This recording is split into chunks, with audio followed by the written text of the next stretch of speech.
Reality Czars.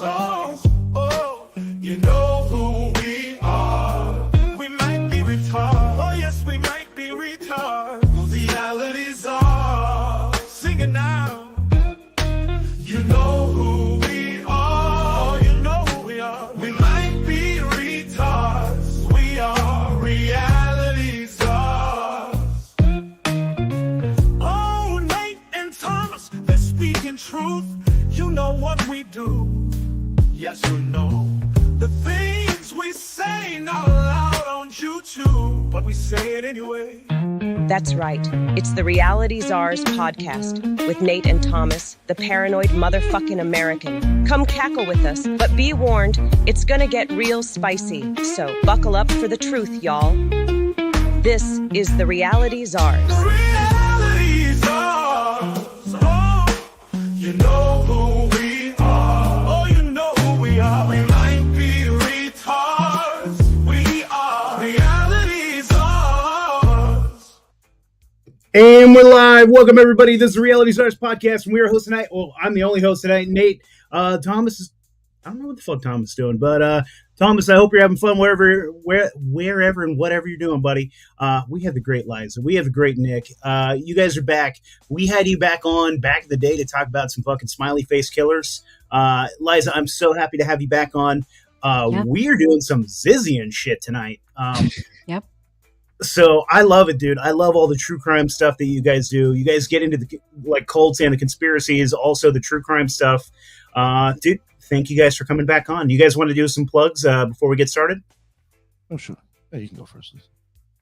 All I have to plug is just the Occult Research Institute.org. Check us out there. A lot of written cool stuff to read.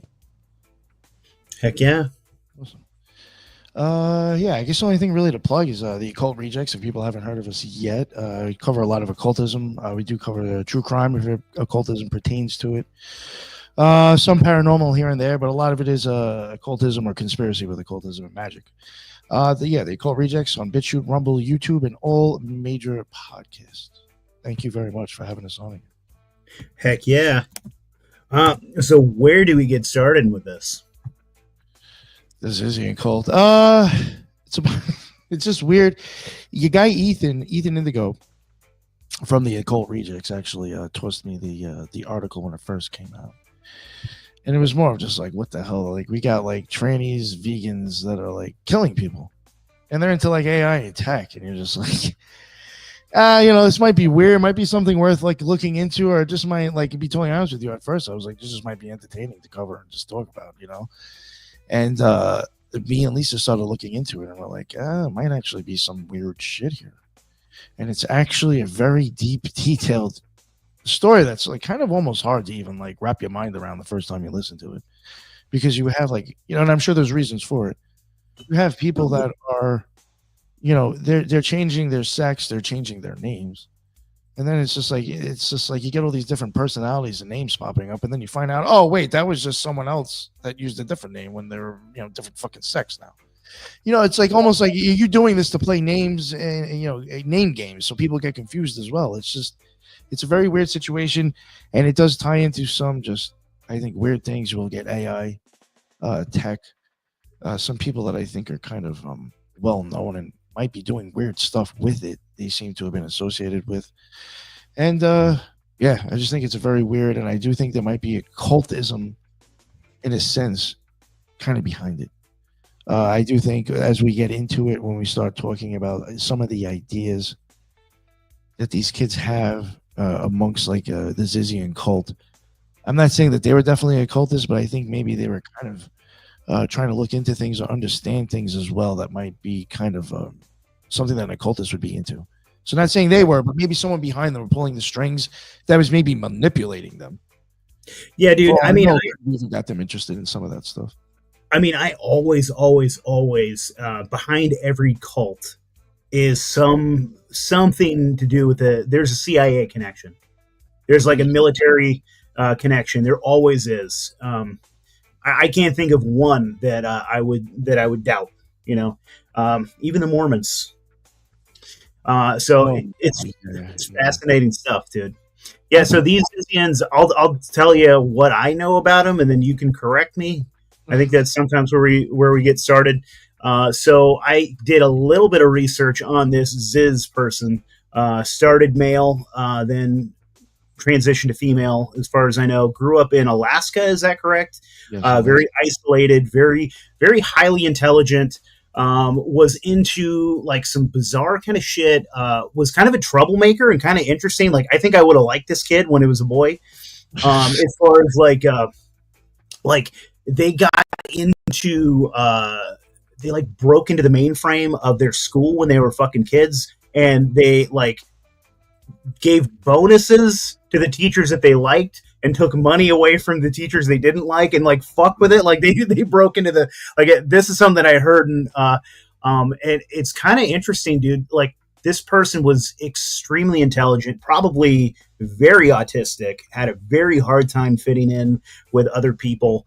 And it's kind of a sad thing, because autistic people, they don't really feel, they never feel comfortable, like even in their own skin. And so I think that's what kind of leads these folks to go tranny, because they're looking for something to try to make themselves feel good about themselves. Yeah, dude, it's rough, dude. And I think that a lot of this is actually being done on purpose, as far as like chemical and biological things and things that we don't want to discuss on YouTube. They go little wokey pokes and things like that cause a lot of this damage to people. And I think that's what's causing this huge, because I look at the trans movement as depopulation. It's more depopulation agenda. They like want to get these folks to, not reproduce. They want them to whack their own willies off. And so I think this person was like the ultimate kind of poster boy for this depopulation agenda. Like this, like that's almost what this Zizian stuff is all about. Because then so this also started out of like the rationalist community, correct? Yeah. And a lot of game theory shit and a lot of fucking interesting, weird connections with that. And I think that's some fucking weird CIA bullshit. Also, people that probably they're too smart for their own good. I've known a lot of these people that like they might be goddamn brilliant, dude, but they can't ever do anything with it because they're too fucking autistic to ever apply it to anything. You know what I mean? So then they just kind of pontificate into like the most asinine, stupid fucking questions that ultimately don't fucking matter. And so this poor retard was kind of oddly compassionate because I guess they were like a vegan and they didn't want to like hurt animals and different things like that. But at the same time, into that altruistic stuff, which is really all about, helping. Yeah. Doing the less wrong and think and all that stuff they're involved with. But here's the thing that I've always noticed about these people, because they are so autistic and because they think everything they're doing is for the greater good, they will at times like make sacrifices because this is for the greater good. Like I listened to a little bit. I listened to actually a podcast that was describing an incident for this Ziz character. And they were like, they needed to take a shower because they had to go to work and they didn't have much time. And they didn't want to go to work stinky, right? Because they thought that this would hurt them at their job and things like that. But there was like ants that were in the shower. And they're like, if I turn on the shower right now, I'm going to fucking kill these ants. And this is evil and this is awful, but this is for the greater good. I have to go to work right now because I need this money because I'm making connections so I can put this money towards the ultimate AI that's going to save humanity. So, and then she like decided, because in her mind, these ants have the same value as a human life. And she's like, this is an isolated incident. This isn't going to cause like, so anyway, she murdered the fucking ants and made this weird decision. Like, they're fucking bizarre and kind of borderline retarded. And this intelligence that they have, quote unquote, doesn't do them any favors. This is about as far as I know about these Zizians, that they were rationalists. They were obsessed with this upcoming AI that was supposedly going to save the world, but also because it was going to be a godlike type of thing, could also be evil and or destroy the fucking humanity. And so you had to be on their side. And if you weren't actively trying to create this AI, you were against this AI. And anyways, they're fucking psychos. And for some reason, they chopped off their wieners too. Yeah, I mean that's you got some yeah, you nailed down some of the most important parts for sure. Yeah. But yeah, there's a bunch of different people that we'll go into the murders. One thing I do want to add that you were kind of like saying, this is just my opinion. I'm not knocking the people, but unfortunately, I think people that might be kind of maybe into that lifestyle, I think they might be looked at by others as easy targets to manipulate. Yeah. See if Yep. if they've taken on this idea and are willing to do this to their bodies, we might have them pretty good by now to do what other things we want them to do. That is a thought amongst that. That's a theory of mine. Yeah, I think there was something else you said that I was going to add to, but yeah, there was definitely murders too as well, and we'll get into that. Lisa, was there anything that you wanted to get into before? Like, I guess we kind of went into the notes. Was there anything Nate said that you wanted? No, I think we're going to cover it as we go through to kind of develop the characters and stuff like that. So yeah, no, I think we're good. Okay. I am. Yeah. All right. Good. Yeah. All right. Then I'll get into the notes really, and what I'm going to do is kind of read a couple of paragraphs from a news article, and then I'll mention like some of the people that are basically like the I guess major people, and the people who've been arrested. All right, so the Zizian cult. Who are the Zizians? The cult-like group under the FBI investigation, and this is from the USA Today. The Zizian, the arrest of 3 people in Maryland has helped shed new light on a series of connected deaths across the country that experts say are tied to a group called the Zizians. Named after their purported Jack leader Ziz Lasota, who was 34, the group is connected to at least 6 deaths nationwide, according to police. Interviews with people who knew group members and the FBI and court records. Lasota was assigned male at birth but uses female pronouns, and federal and state court records refer to Lasota as a man. Experts and people who know them say the group is led by Lasota, who in online postings discuss the nature of consciousness and rational decision-making. Many of the group members are vegan and either have degrees in computer science or have studied related fields. Some members of the group are transgender or have rejected binary sexuality. The group at one time was based in San Francisco area, living in a box truck on a landlord's property. Members also appear to have lived in North Carolina and Vermont. Citing Lasota's online postings, Cavage said he said the group has elements of a religious cult.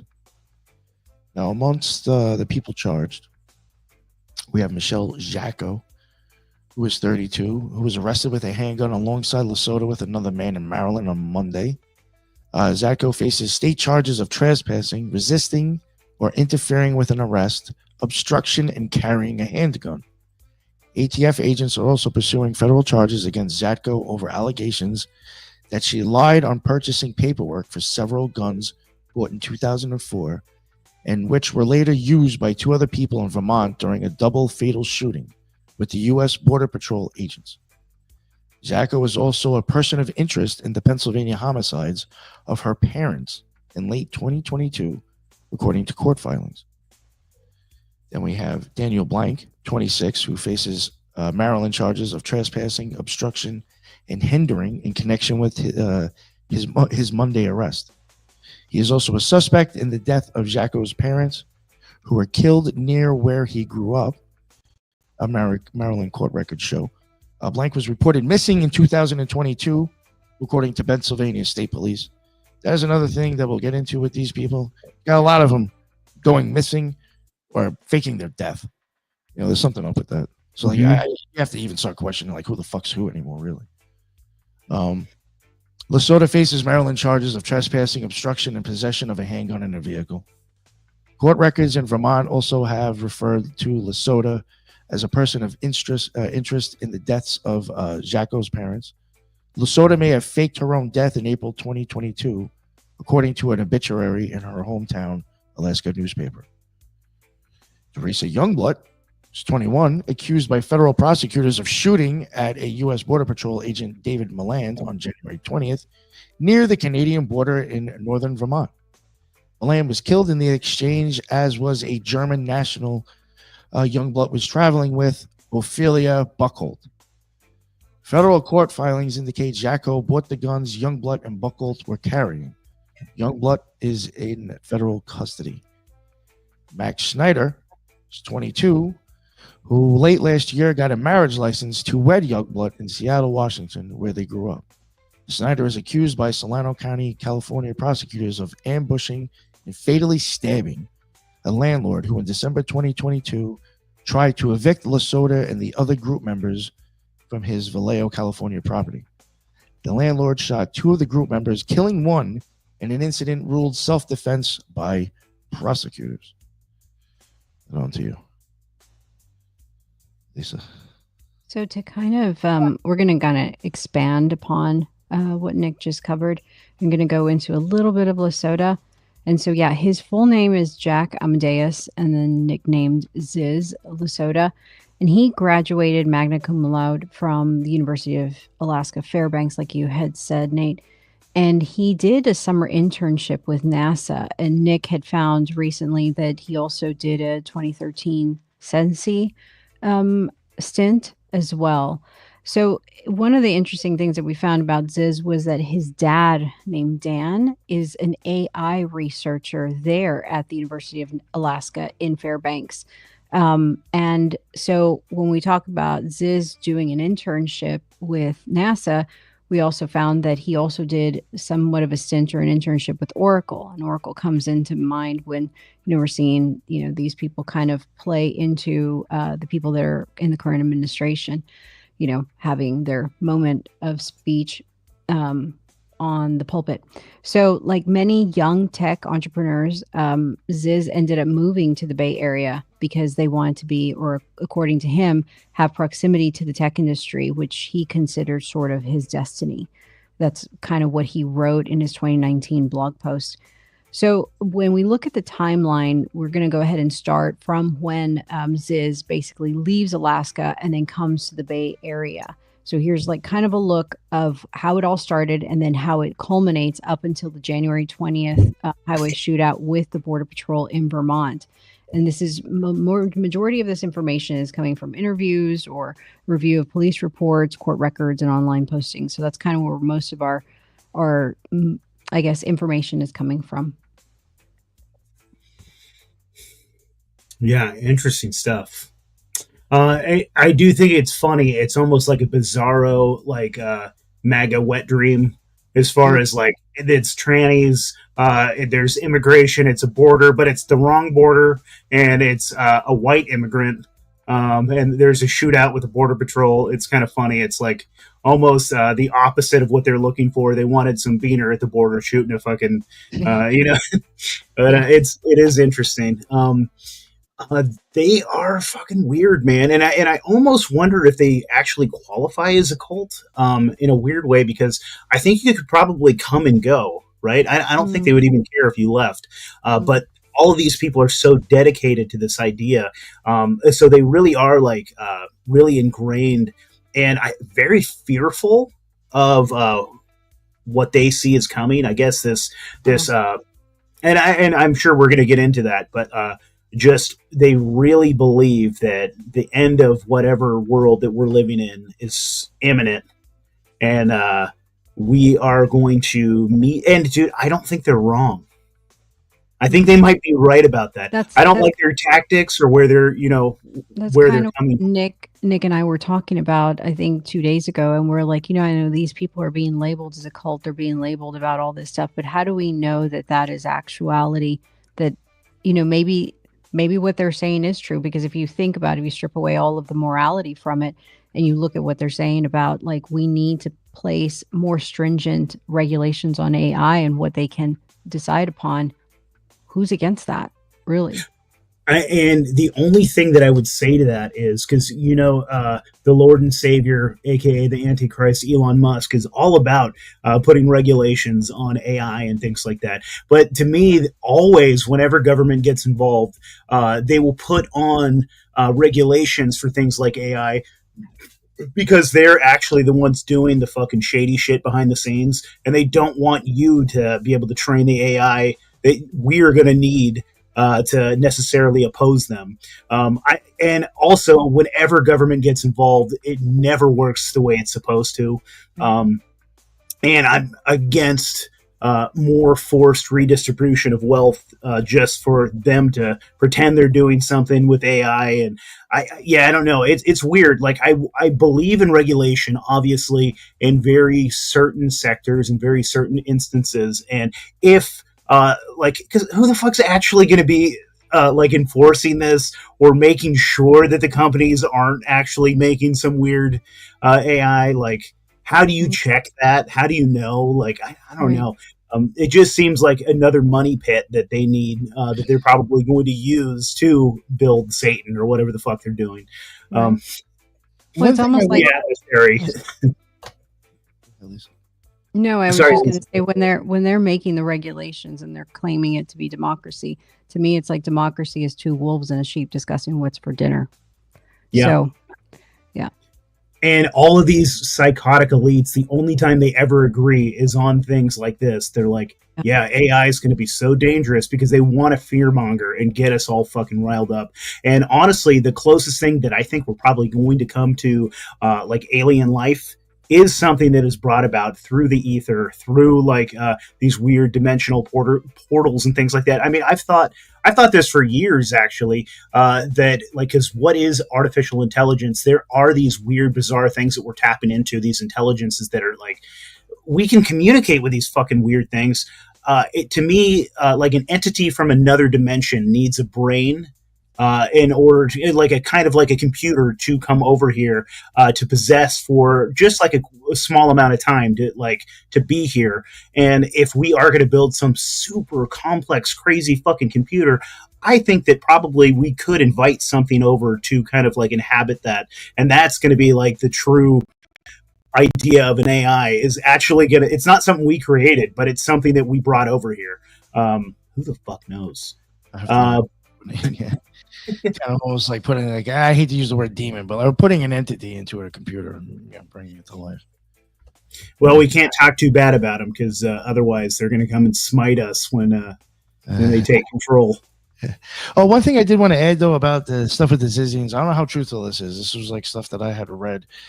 I think it was like in one of the news articles or something that I had read where they had spoken to a supposed friend of these people.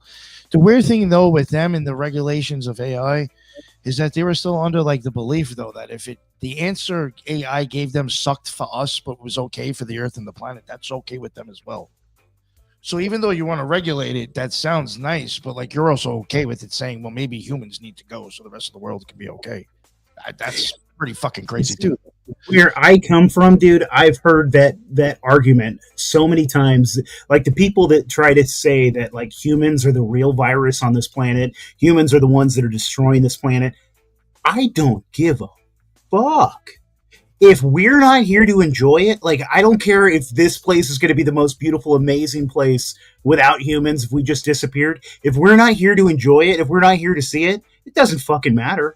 I'm a straight human supremacist. Whatever you want to call that, like a speciesist, right here, right now. Human power, right here. Humans are the only thing that matter. I don't give a shit. Yes, dude, from the bottom of my heart. Humanity, 100%. Oh, I think I'm up next, right? All right. Now, Jack Lasota, who uses feminine pronouns, a computer programmer and transgender woman living in San Francisco Bay Area, starts writing a blog under the online persona Ziz, with complex and sometimes rambling theories about technology, gender identity, and human cognition. She gets involved in the Rationalist movement, a community that seeks to understand human cognition and is concerned with the potential dangers of artificial intelligence. Then she had a stint at Google. She took part in an apprenticeship by the Machine Intelligence Research Institute, MIRI. It's very important. And the Center for Applied Rationality, CFAR. It's another important one. And became part of Rationalist movement in Berkeley, according to the San Francisco Chronicle. After they arrived in the Bay Area to work in tech after graduating magna cum laude from UA Fairbanks, he would later become a leader of the Zizians, like I just said. Yeah, sorry. If nobody knows, MIRI, Machine Intelligence Research Institute. It's another one of these kind of like weird things. The Machine Intelligence Research Institute, formerly the Singularity Institute for Artificial Intelligence, SIAI, is a nonprofit research institute focused since 2005 on identifying and managing potential existential risks from artificial general intelligence. MIRI's work has focused on friendly AI approach to system design on predicting the rate of technology development. In 2000, this is another big name. Eliza Yudkowsky founded the Singularity Institute for Artificial Intelligence with funding from Brian and Sabine Atkins, with the purpose of accelerating development of artificial intelligence. However, Yudkowsky began to be concerned that AI systems developed in the future could become super intelligent and pose risks to humanity. And in 2005, the Institute moved to Silicon Valley and began to focus on ways to identify and manage those risks, which were at times largely ignored by scientists in the field. Starting in 2006, the Institute organized a Singularity Summit to discuss the future of AI, including its risks, initially in cooperation with, these are interesting names coming up, the Stanford University, and with funding from Peter Thiel. The San Francisco Chronicle described the first conference as a Bay Area coming out party, just like Peter Thiel coming out. Speaking of homos that are obsessed with AI, yeah, Peter Thiel right here. Yep. And I think, if I remember correctly, I think it's MIRI. I could be wrong. Lisa could correct me if she remembers offhand. I'm kind of jumping the gun. I think it's already in the notes, but like Peter Thiel, Elon Musk, and a bunch of other people already donate to that place together. So it's like I think it's that one. So it's like you even see them like kind of basically funding the same thing. Yeah, these poor dumb Zizian morons are probably they don't realize that they have puppet strings. It might be Elon Musk diddling them. You know what I mean? Elon Musk might be the one doing all of this stuff. Peter Thiel and Elon Musk. And yeah, dude, it's absolutely wild. I mean, because they need this is basically their Antifa. Somebody was saying Trantifa in the chat. Yeah. Made me giggle. Yeah, dude, it is interesting, dude. These are their ground soldiers, just like the KKK used to work for the Democrats. I think these Zizians work for Elon Musk, and they don't even know it.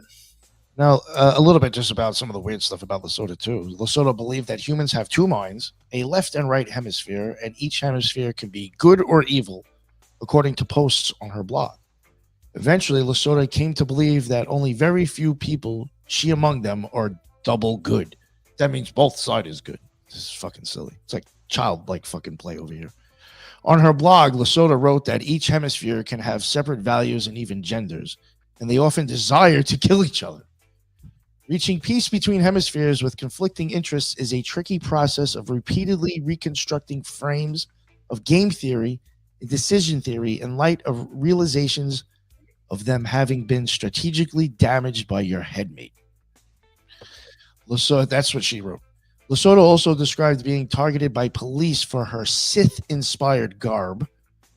Sometimes, in parentheses here, sometimes cops harass me for wearing my religious attire as a Sith.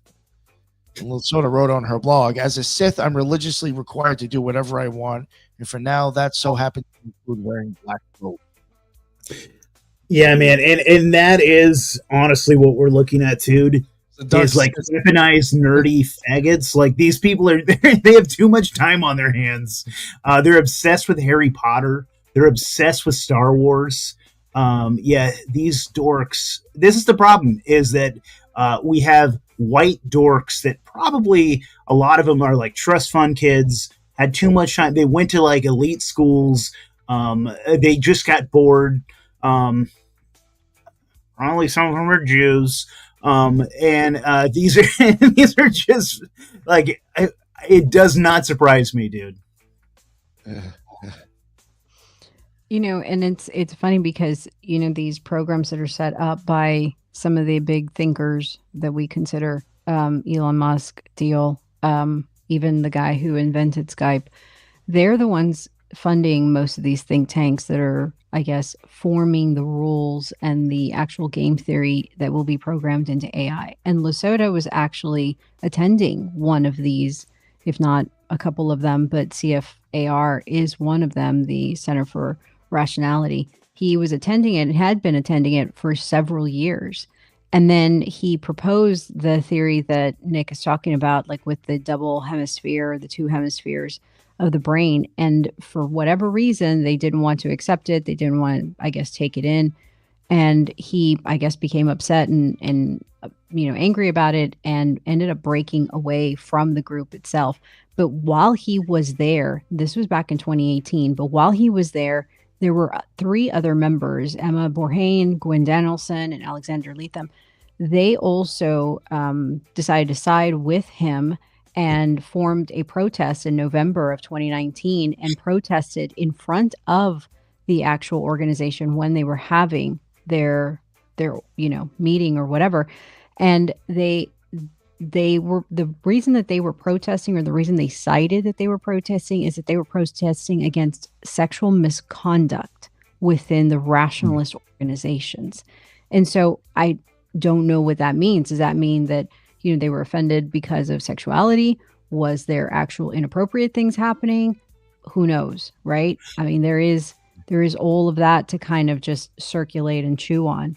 But just real quick, if you don't, I just do want, because I do remember this from other stuff that I just recently came across. According to them, and I think it was even like on blogs, that some of the reasons that they supposedly had a problem with this place too is that they had not hired any transgender people, and that supposedly there was like a lot of I guess people talking shit about them and nobody doing anything about it. And I don't know how accurate this is, but supposedly there is an accusation of a rape. So that nothing was done about. That nothing was. This weird community of like dorks online. They are a bunch of incels. They are a bunch of they're inflated egos, thinking that they're smarter than everybody. I heard actually about and I think it was Ziz had this like really uncomfortable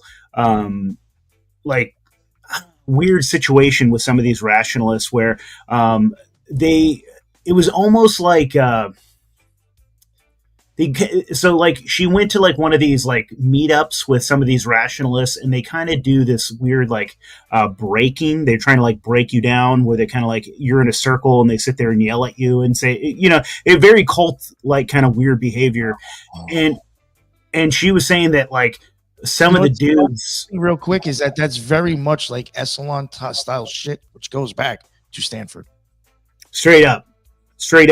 And so like the story I heard about was like these guys like kind of getting in her face, saying some wild shit to her. And it was kind of like borderline, like weird, bizarre sexual shit.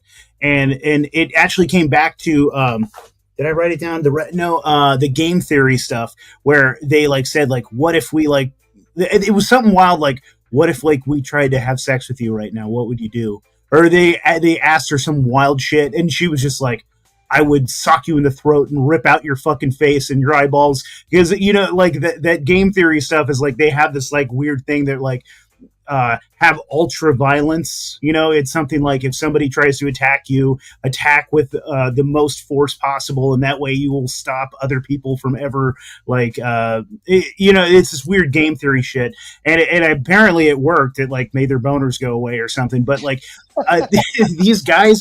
these people are creeps, dude.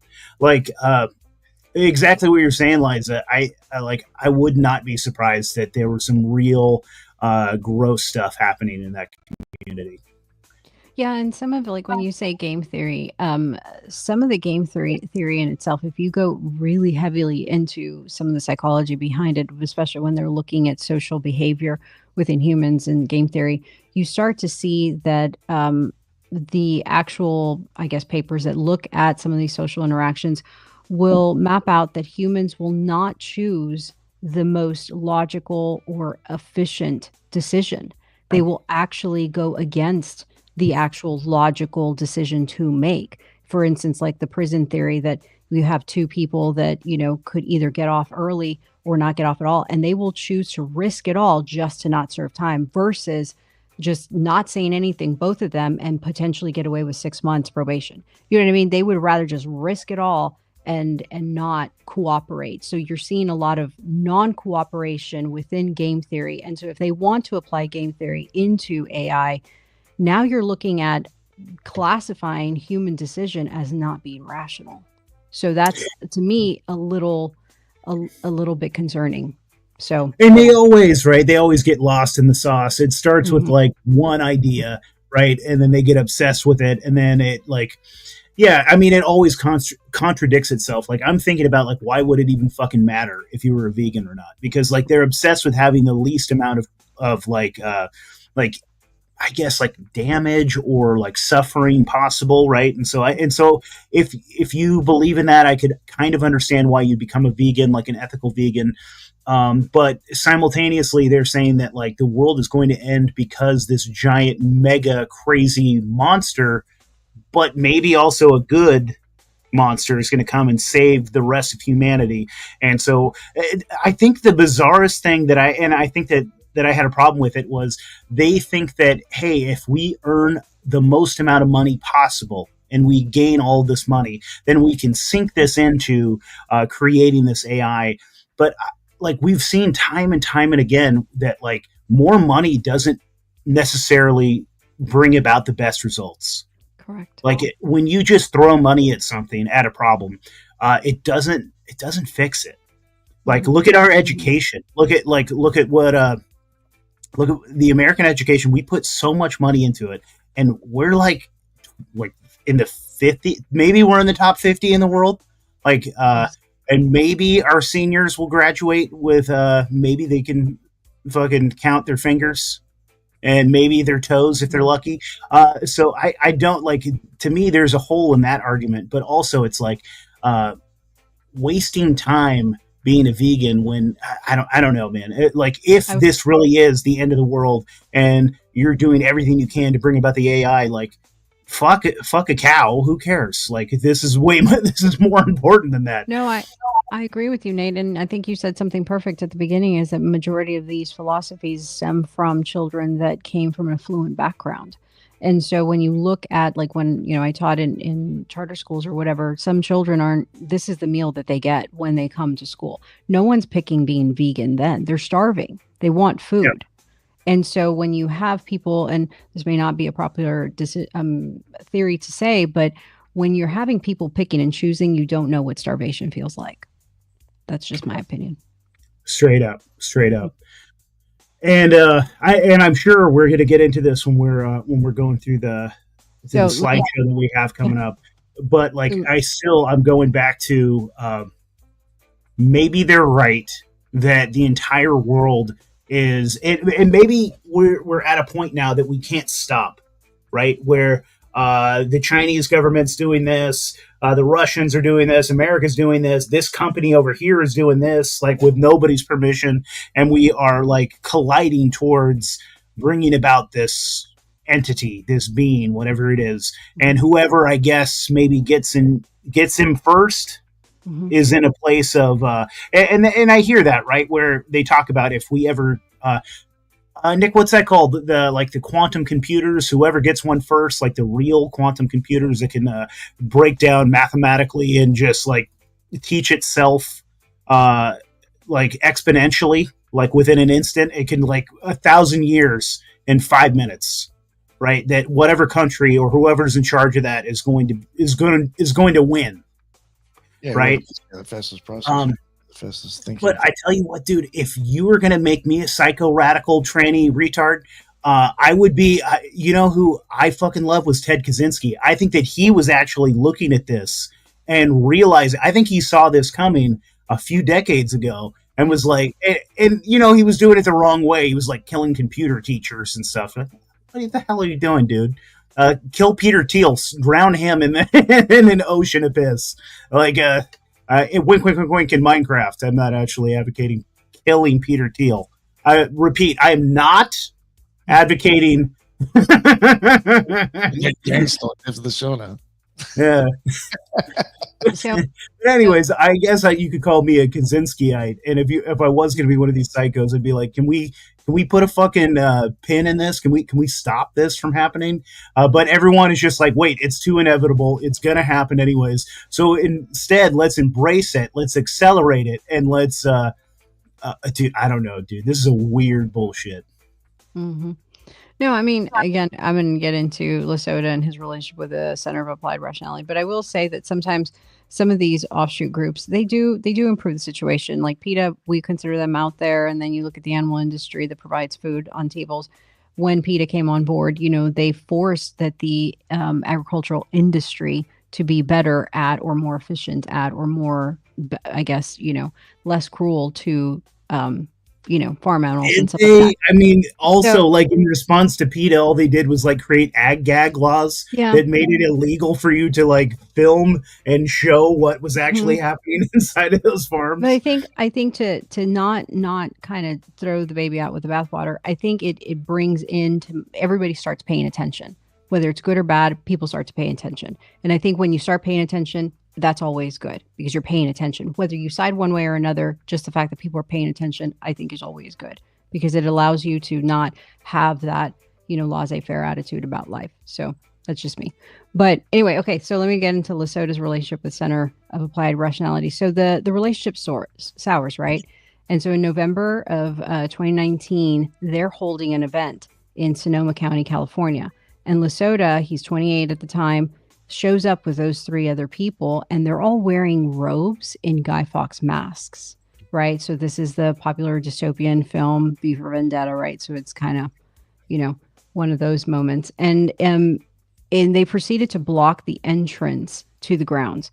What was interesting is that the police were called, and the four were ultimately charged with a felony of criminal conspiracy and 5 misdemeanors, including false imprisonment. But I believe a lot of the sources we're talking about, SWAT team was also called out to the area. So I thought that was pretty interesting. You can just pick up the phone and call SWAT. So the criminal case was still playing out, and they had a lawyer, and then I think they fired him, and they rehired a new lawyer called Jerry Friedman, and they sought him out because he was vegan. And so this attorney, Jerry Friedman, helped them file a federal lawsuit against the retreat facility in Sonoma County. And then I believe the deputies that also were responsible for detaining them, and that they alleged they were falsely arrested while protesting. And Lesotho alleged that he was stripped naked while in custody, mocked because he was transgender. So, of course, when they, I guess, testified, the deputies had claimed that these people were speaking incoherently and they were not being cooperative.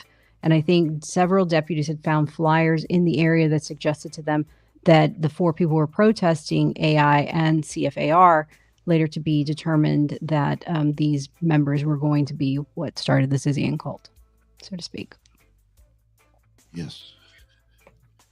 If you want to continue on to the next ones, you have Amir Bohanian, aka Somni Logencia, if I'm saying that correctly.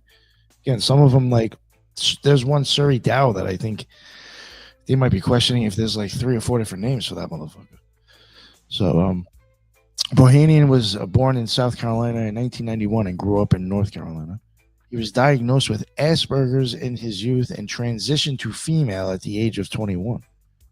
Bohanian exhibited brilliant intelligence as a child and started computer programming in 6th grade. A person close to Emma remembered that as a teenager, Bohanian would scour Google's code and identify mistakes for which the company would pay her for him. Around 2013, moved to the Bay Area to work officially for Google, first as an apprentice and then as a programmer, winning awards for the work. During this period, Bohanian lived in various places around the Bay Area, including Mountain View, Albany, and Berkeley. Bohanian later became disillusioned with Google, telling her family that the company was corrupt. She grew concerned about the threat of AI and started spending time with the Rationalist community in Berkeley, as well as people associated with MIRI, an organization to which she donated $12,000.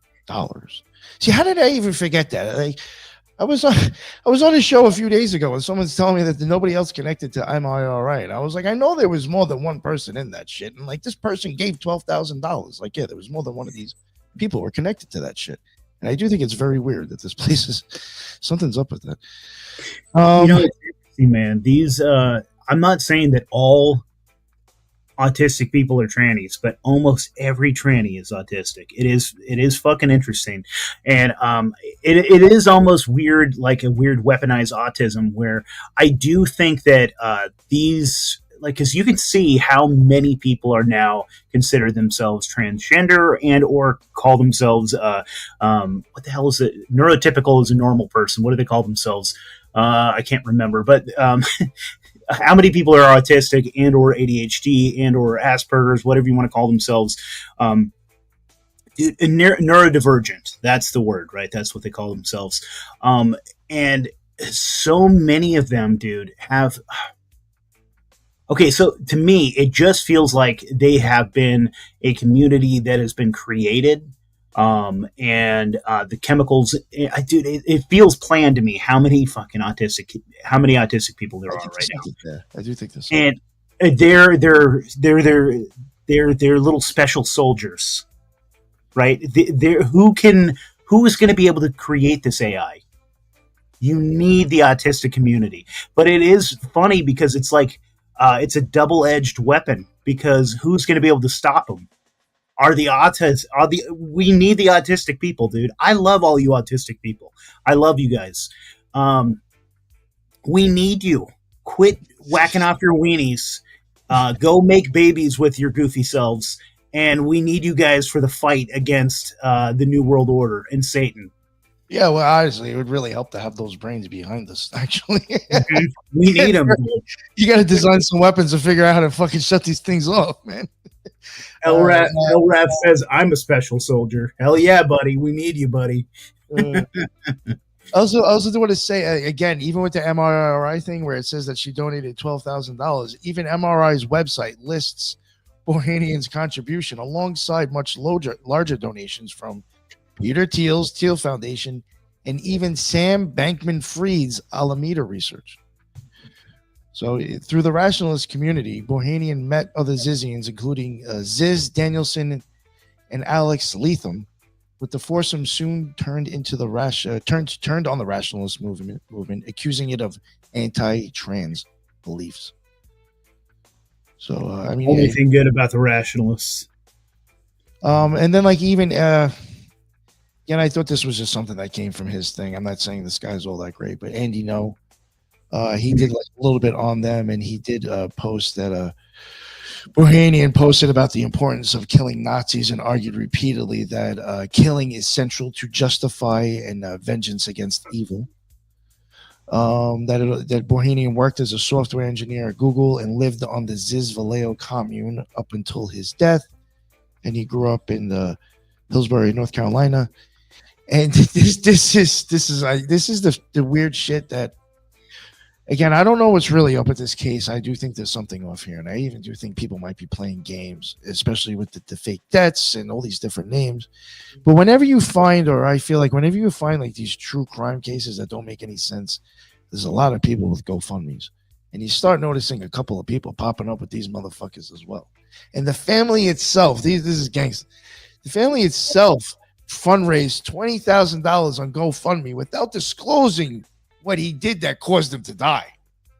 Leftists have honored Bohanian for being a trans person killed in gun violence. But it's just like, you're not even... Well, if he had added that, they probably would have got more money. Because they hate landlords and they hate cops. He probably would have got some more money. Yeah. It's amazing, though. It's like, we're not going to say that like our son was the problem. But, we need some money.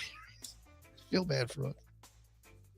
I don't know. It just seems like fucking a silly, kind of funny move. Gwen Danielson is considered now a former Zizian cult member, and while it was widely believed that they died by suicide, is actually alive and in hiding from other members of the group. Gwen Danielson was thought to have died in 2022, even by a lawyer representing her in an active case, but has instead been lying low at an undisclosed location. Danielson, who like many Zizians is transgender and legally became a woman in 2017, according to court papers, and still fears for her life, according to her father, Brett Danielson. She checks in regularly, and I've heard from her very recently, but she's not ready to come out of hiding just yet, her father told the Post. And he says, I'm hoping that this allows Gwen to come out of hiding, put things behind her, and move on, he added.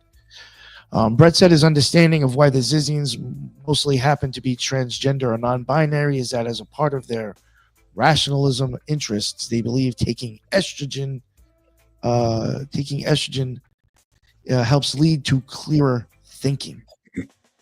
Gwen spoke a lot about these people have never met a real woman before, and that's the problem. Rational thought is and logical thought is not. Sorry, Liza. Well, see, this explains everything from here on out. They were fucking shooting up estrogen. That's why they went nuts. And all these goofballs, I almost guarantee you, all of them were virgins, except for when they were like sweaty and gross and had sex with each other. Yeah, they'd never. Fuck with the sun. Fuck, Jesus.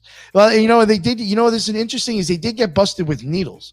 So it is even wondering if they were using the needles when I think on the property when they eventually kind of like looked in the container that when they lived on the Lynn's property, I think that there was like needles that they might have found in a fucking ultrasound machine, and people are questioning if the needles were to inject estrogen or testosterone or anything like that. So that's could be, you never know. Maybe they took too many milliliters of estrogen that week. Yeah, dude. No, they're definitely taking. They're definitely taking human replacement therapy and stuff like that for sure. Dang says it's okay because Liza's not human. Is that true, Liza? I don't know about that. But it's interesting if they are vegan, yet they're using estrogen when estrogen itself is a horrible practice with horses. So just FYI. That's true, dude.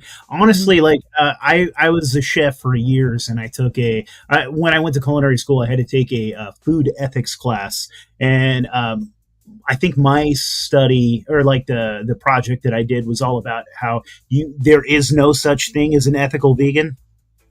Because I sat there and broke down like all the byproducts, every single thing that you use in the pharmaceutical industry, makeup, groceries, no matter what the fuck you're doing, you're using an animal byproduct and something has to die. So for modern convenience, even if you're growing stuff to feed vegans, like crop growth, you still, maybe you don't consider insects or arthropods to be alive or something, but you kill an enormous amount of animals, more so than you do with the livestock industry with 100% crops. Mm-hmm. I can't tell you, I've worked in so many fields. I used to work on farms and stuff, and the amount of poor fucking animals that die just harvesting things.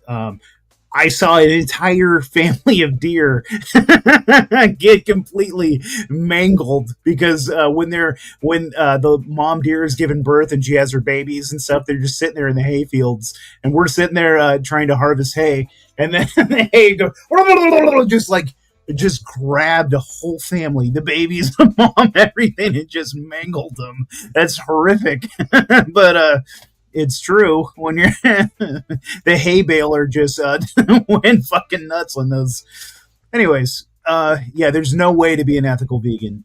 There is tons and tons of animals that die, especially like like if you're like growing carrots and lettuce and all this stuff. Do you know how many fucking rabbits they fucking murder? You know how many gophers and rabbits and all these people that, like, there's no such thing, dude. You just quit being a homo and eat some meat.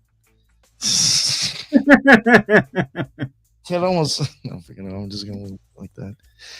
Sorry, all right. buddy. No. I was gonna go off of that. Eat some meat. All right. Next. Dang says Nate forgot his schizo meds today. Yeah, buddy.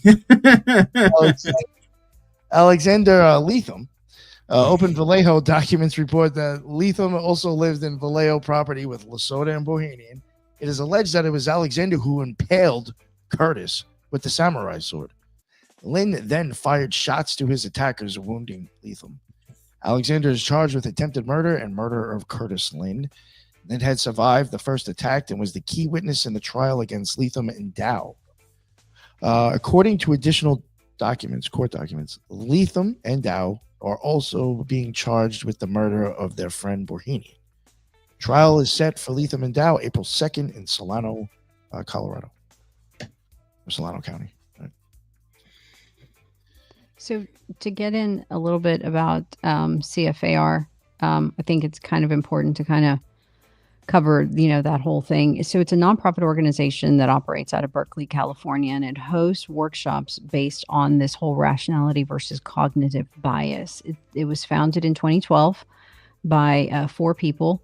And the goal was to improve participants' rationality using a set of techniques that uses math and decision theory, and then forming the beliefs about the world as accurately as possible.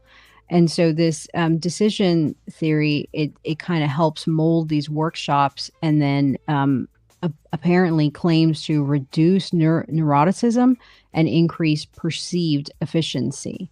So part of the rationality movement surrounding Eliezer Yudkowsky's, I mispronounced that horribly, website is Less Wrong, is that this is where CFAR originated. And some of the advisors are Paul Slavic and Keith Stanovich. And the group that comes out of CFAR, they go on to teach at the Teal Fellowship as well as Facebook. So this is a very important think tank for some of the, I guess you could call, social media that influences a lot of people, because they are, have a lot of members looking at their content. One of the founders, Anna Salomon, who founded CFAR, she had a little bit to say about Lesotho. And she basically said that there are a lot of young people who have had great lives, except that they bumped into the network surrounding Lesotho. And then, obviously their lives went awry. Lesotho, according to her, didn't come off as a threat when the staff first met Lesotho in 2014. But after a month-long retreat in 2018, Lesotho began espousing her belief systems with an intensity that unnerved the staffers, including Solomon. And Solomon stated that it was then there that she became viscerally afraid of Lesotho. So she kind of put in a direct quote that's kind of been, circulated among most of the media, is that she had said, if you're young and naive and someone convinces you that you're really 2 people, one is good and one is sinister, and that the world depends on you doing good stuff, that's a powerful step for manipulation. So it kind of sounds like, that is kind of Christianity in a nutshell. Yep. The spirit is willing, but the flesh is weak. A little bit. Yeah. So they began organizing these gatherings in Berkeley. And so in 2012, and if you kind of think about most of these organizations or these cults or these think tanks, this is kind of a breeding ground in this area of California. So, kind of bear all that in the back of the mind. So hundreds of people were in attendance, and the founders were seeking to build a community of so-called rationalists, so people committed to using mathematical and logical principles to improve the world, again, with the math and the logic. Solomon said that we saw AI as something that we really readily felt was important, and that it needed to be really, really right, or it would be really, really bad, which was interesting because she just criticized Lesotho for bad and good, yet she's kind of espousing the same thing. We didn't know at the time, but in hindsight, we were creating conditions for a cult. So she's now claiming that they potentially were setting up this situation or this place of attendance as a breeding ground. So they brought together a large group of young people who were open to big ideas about saving humanity, but some of them were especially vulnerable to someone who might try to manipulate them.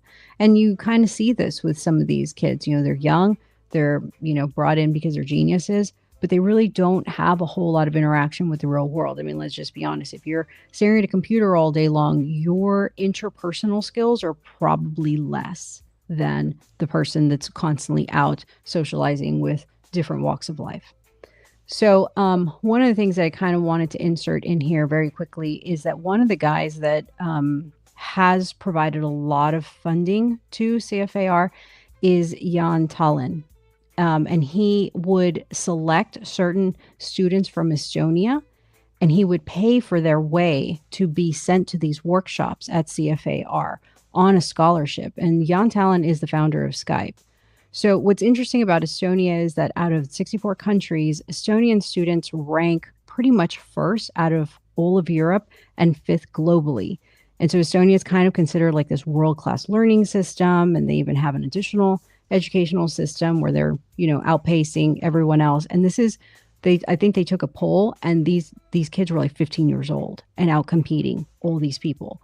And so Jan Tallinn kids remind me of Vulcans. They have no emotions. They're fucking bizarre and weird. Yeah, I got a couple of Estonian friends. Yeah.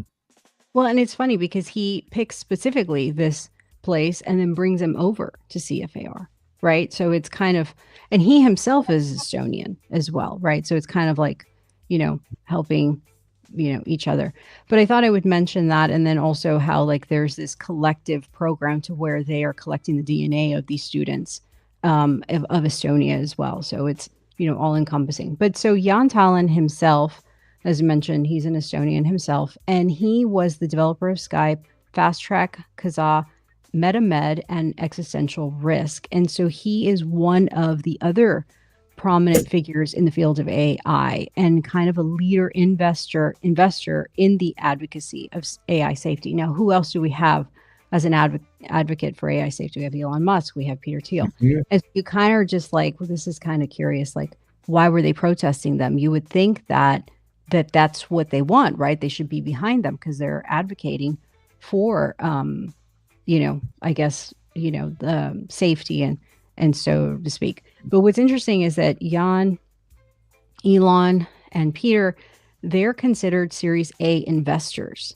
right? So they are given first dibs on almost all these types of softwares, all these types of AI, and they're the ones kind of investing the most money. And so you would think that they themselves are going to probably have the most influence.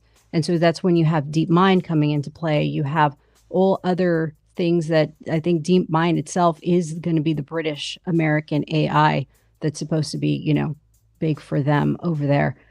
One of the other things is that Jan, the Center for Existential Risk, and then Nick had a guest on, 2 days ago or something like that. They were talking about MetaMed, and that was launched in 2012 by Peter Thiel. And so MetaMed is kind of like your medical-based AI, where all of these algorithms are inputted and basically going to dictate, way forward for patients and clients. And then the other thing is that Tallinn has an extensive relationship with Thiel. Like he got to know the Thiel Fellowship. He got to know all of, what the philosophies were, what was going on. And it became such, I guess, a big deal to them that this is where the Thiel Fellowship got started, and he was present during this moment. Another thing is that Thiel kind of has this whole practice that he will go to universities and pick out certain students that are show promise, and before they graduate, offer them so much money to leave and to come go and work for something or doing something, and give this a lot of money to kind of direct them into this path. So I thought I'd mention that too. One thing I do find interesting, there may be nothing to it actually, but the fact that this guy had Kazaa, I mean, if you understand it, how that program worked, I mean, you have computers connecting to each other and stuff like that. I'm not familiar with Kazaa. If you if you wanted to exchange music and files back and forth, I mean, it was a huge thing to download pirated music, but it's just you're connecting I was a LimeWire kid. You're opening up your computer. Yeah, if you're it's all the same thing. But sometimes with stuff like that, it's you're opening up your computer to allow them to come in a sense. I just wonder, was there any peeking into people's shit with that? Always. If that would have benefited this man where he is now. It's fascinating, dude, because the internet is one of these things that was given to us by the military. 100%. It was completely made by the military. That's what the internet was. VIP, yeah, that was made by the way our internet works. Yeah, you're totally right. And it's one of these things that it was a nice way of putting ourselves in chains. They kind of handed us the handcuffs, and they're like, "Come on, dummy! Don't you just want to look at some porn? I bet you do. You want to buy a dildo, send it to your house, and I can have it to you in a day." Do you want an American flag dildo with Donald Trump's head on it? I can have it to you in 24 hours. You know what I mean? That's kind of what the internet was, but also your deepest weird desires. You want to fucking, I'm going to learn everything I know. I can learn everything about you by what you look at, the algorithms. Like, it really was a way for us to put ourselves in chains.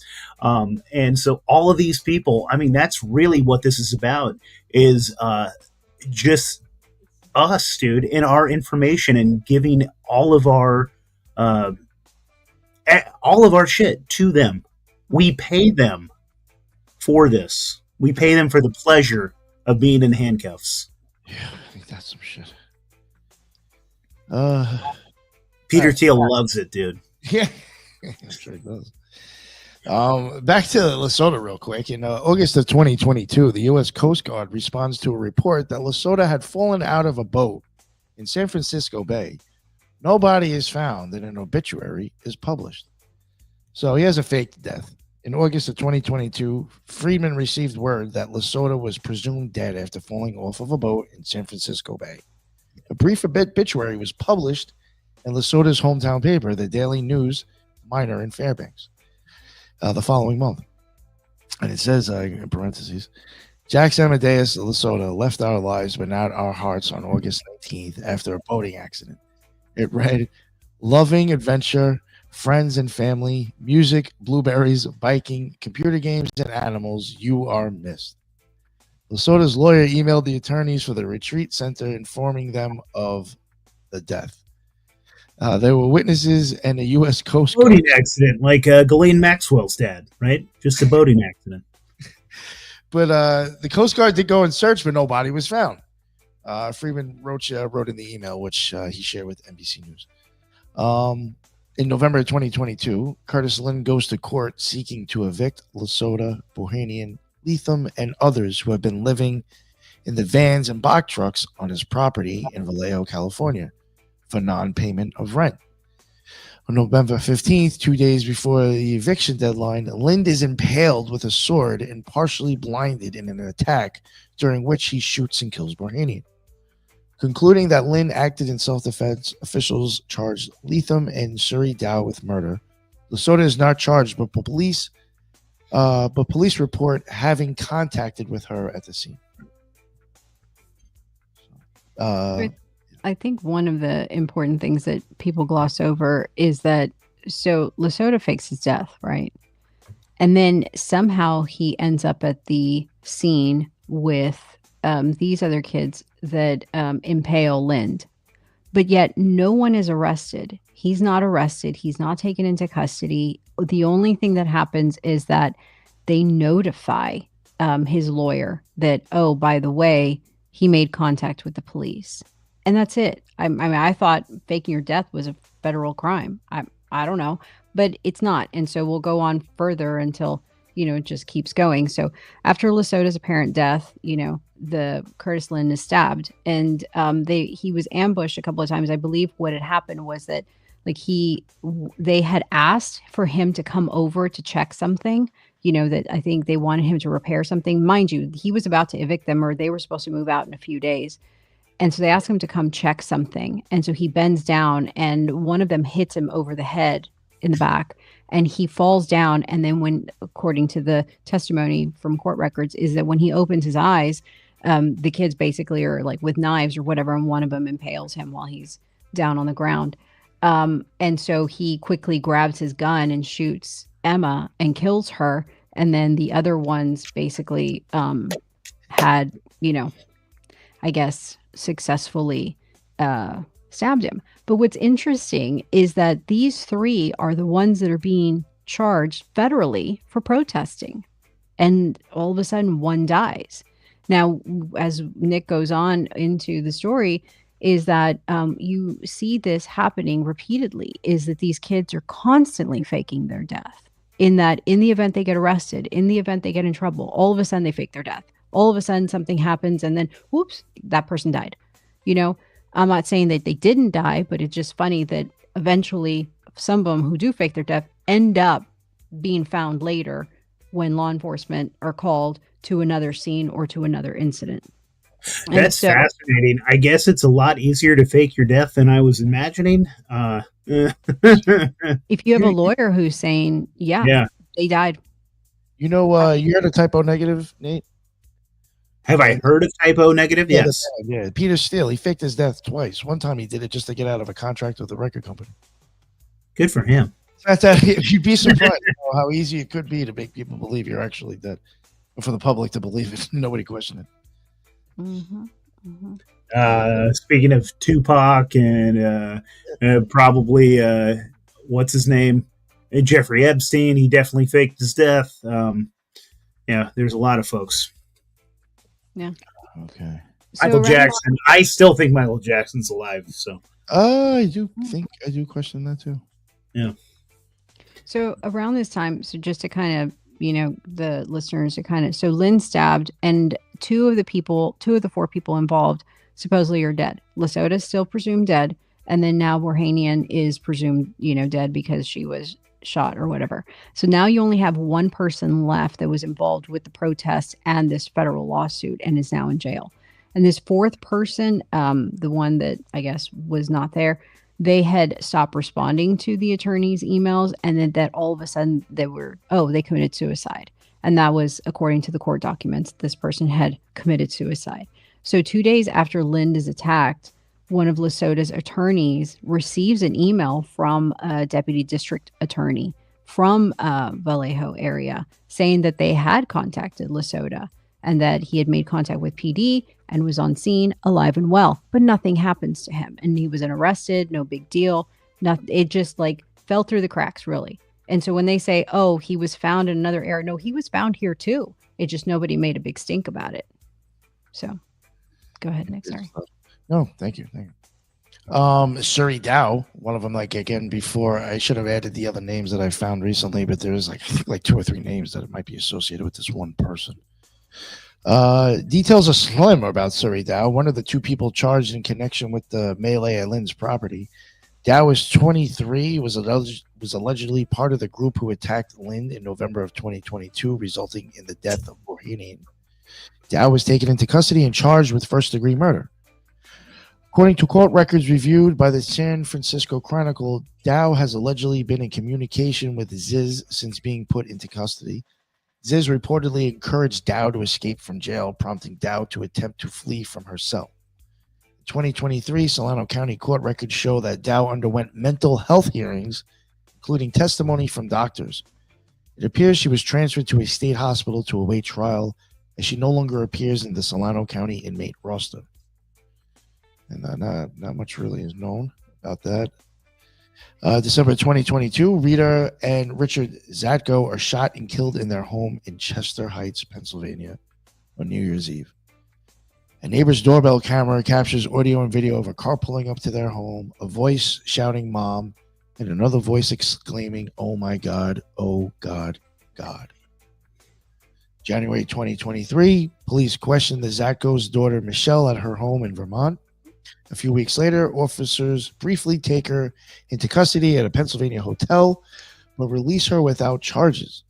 Lasota, staying at the same hotel, is arrested and charged with obstructing the homicide investigation and disorderly conduct.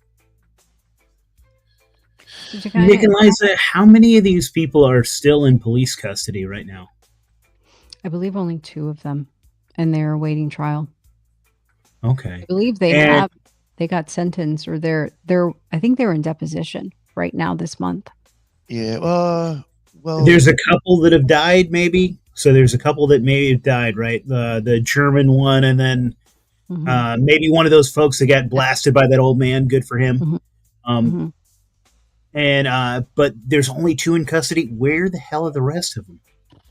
I believe it's two. Again, it's one of those things to where if you didn't find it on the media or a newspaper cover, it's just like, and when Nick first brought the actual idea, we started looking at some of the videos, and some of the people that were covering the videos had very minimal information. And then we were like, oh, wow, there's not going to be a whole lot.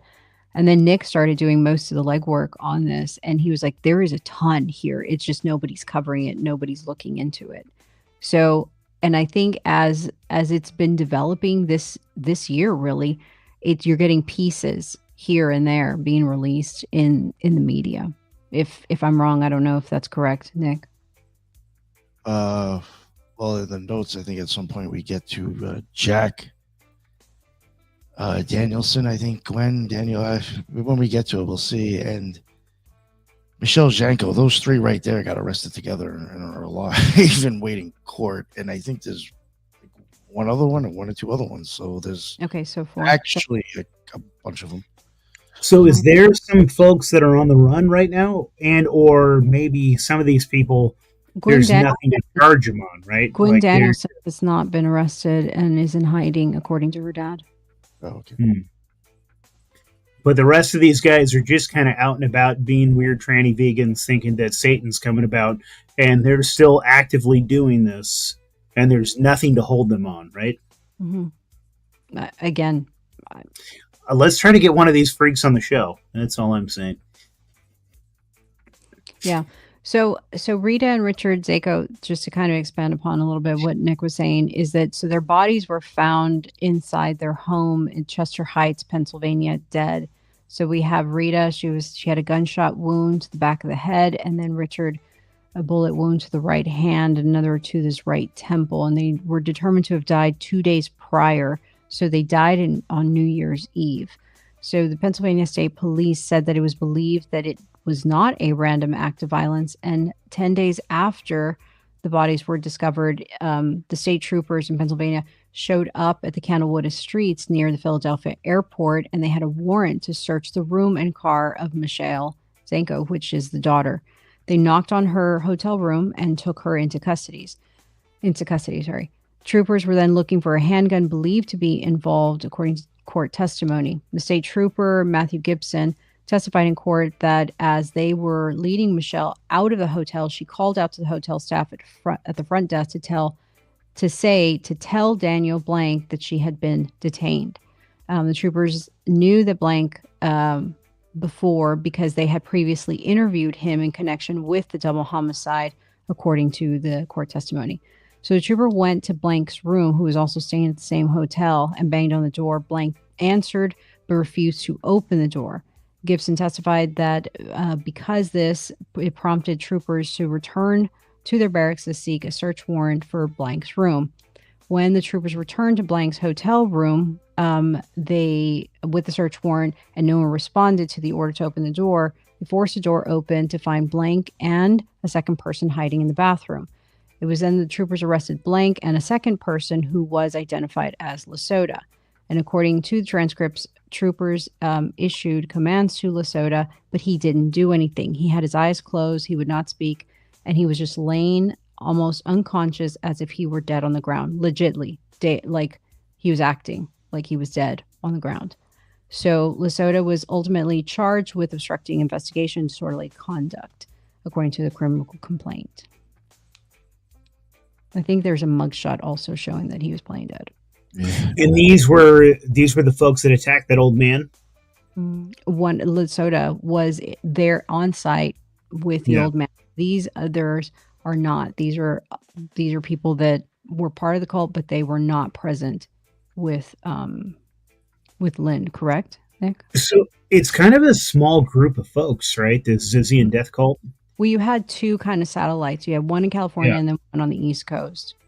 The reason they were there for Michelle Zanko is because of her father and mother getting killed, and Jack Lasota happened to be there, as well as I think Daniel Blank.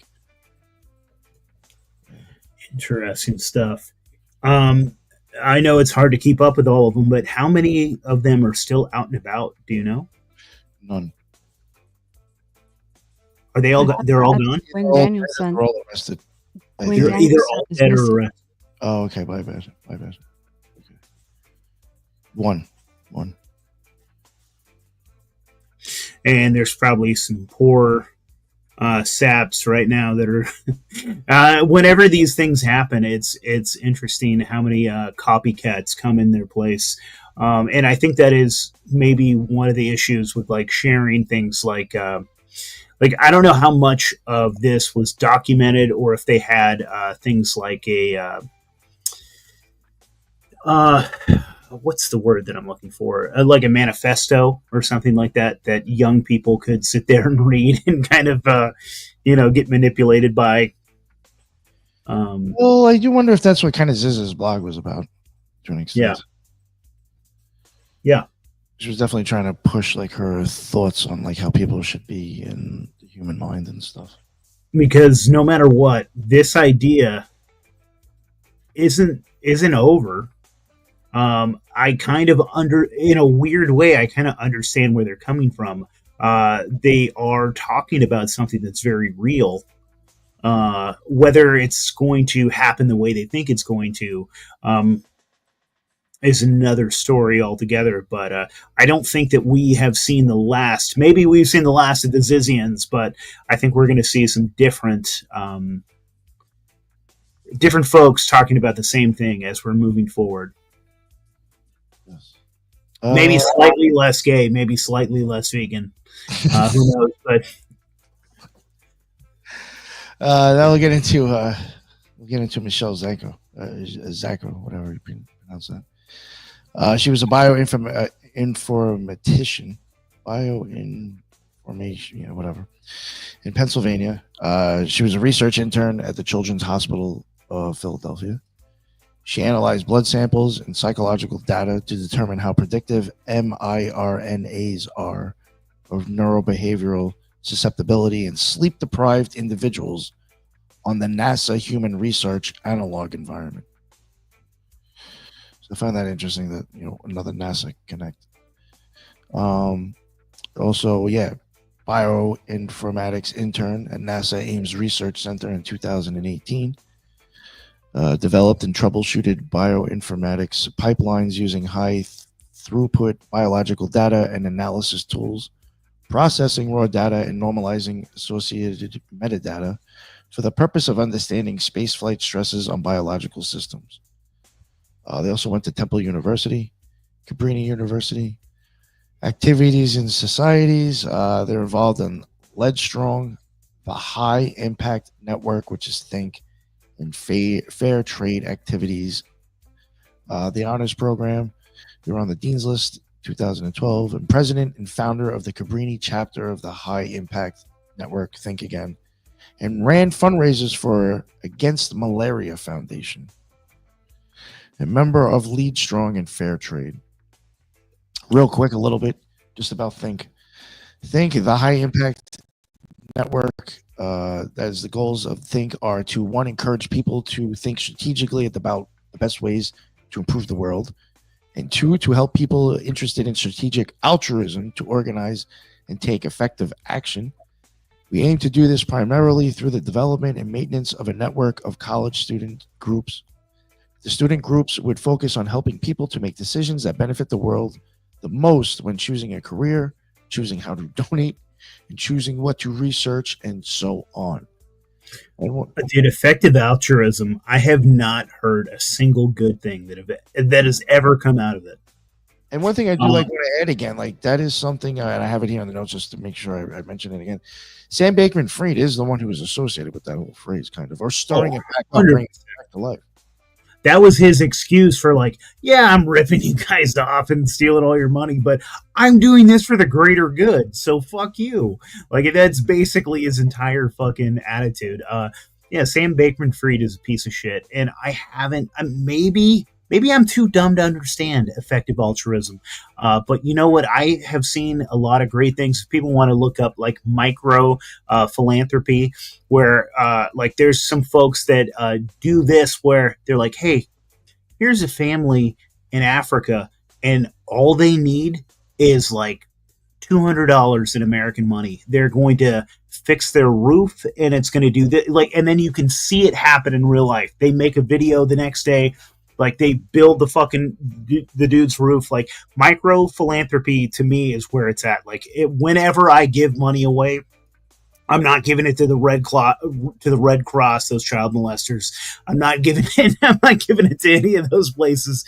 Micro philanthropy is where it's at, dude.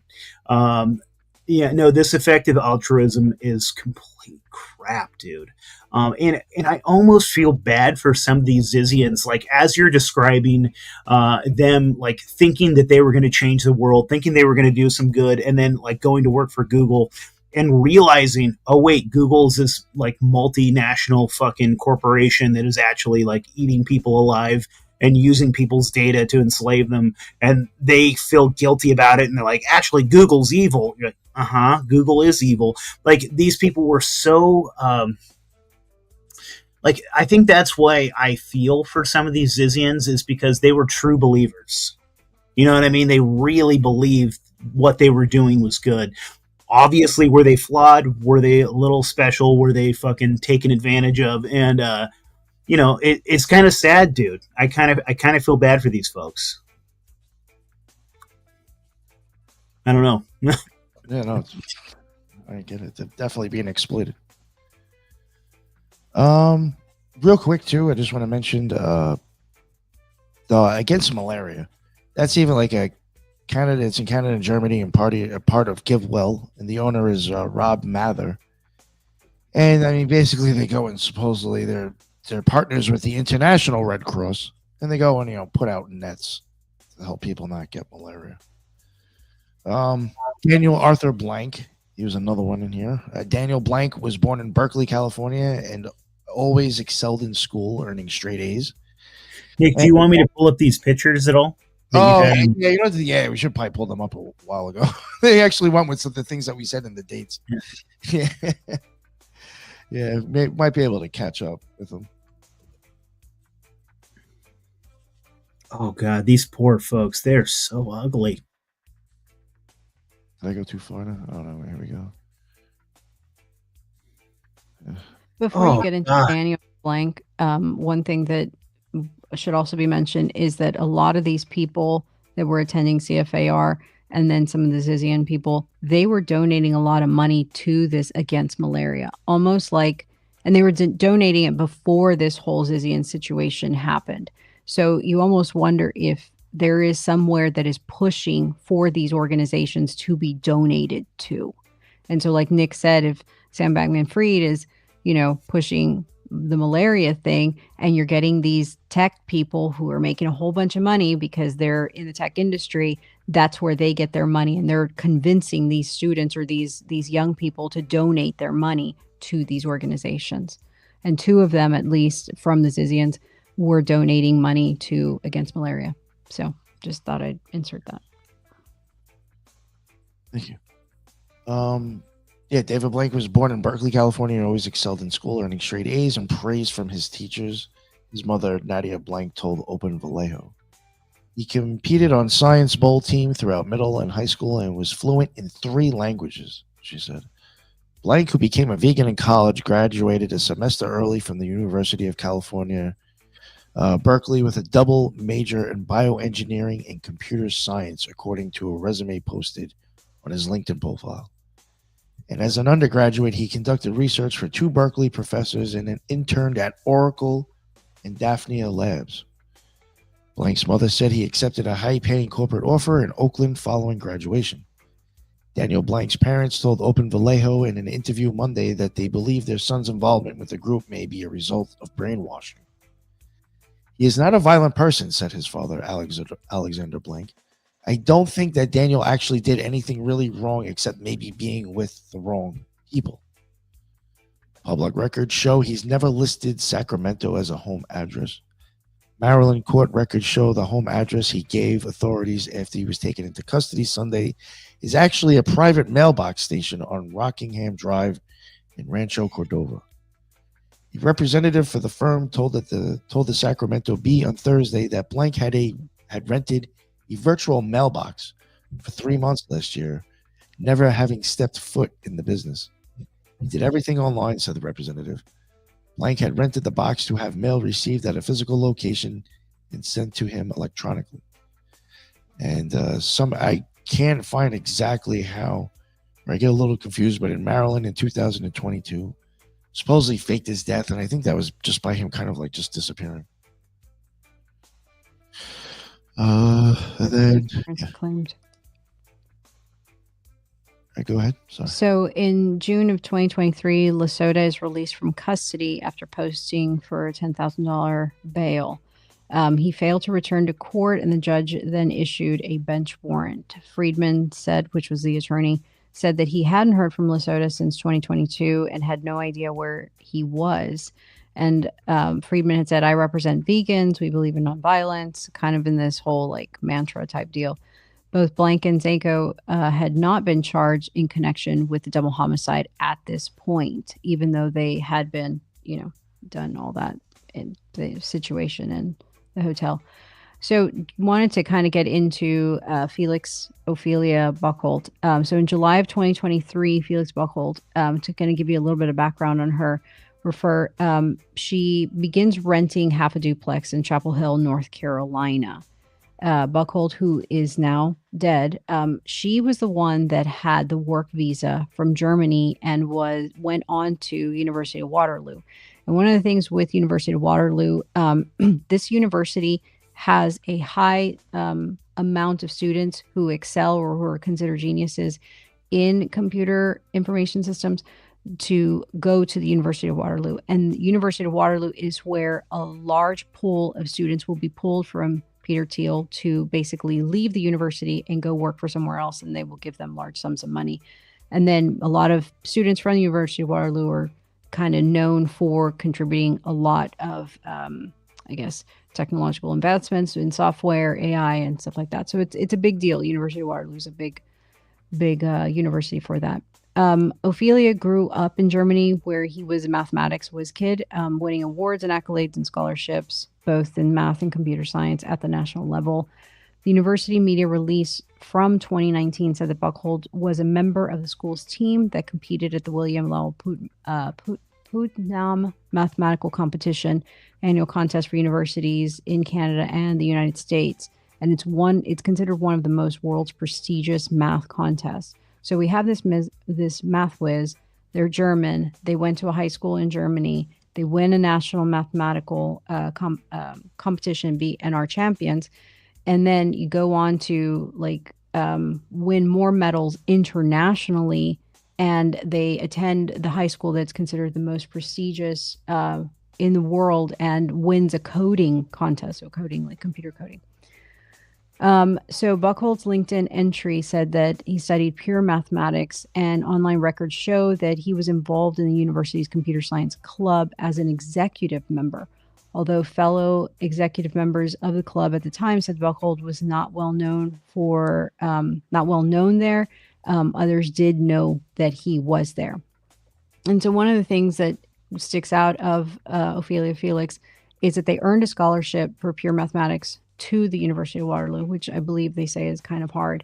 And the friends considered her a passionate math student. It was fun and positive, and was an active member of the science club, the computer science club, pure math, and that she was considered one of those people that reads math textbooks for fun, right? Or they do math on chalkboard for fun.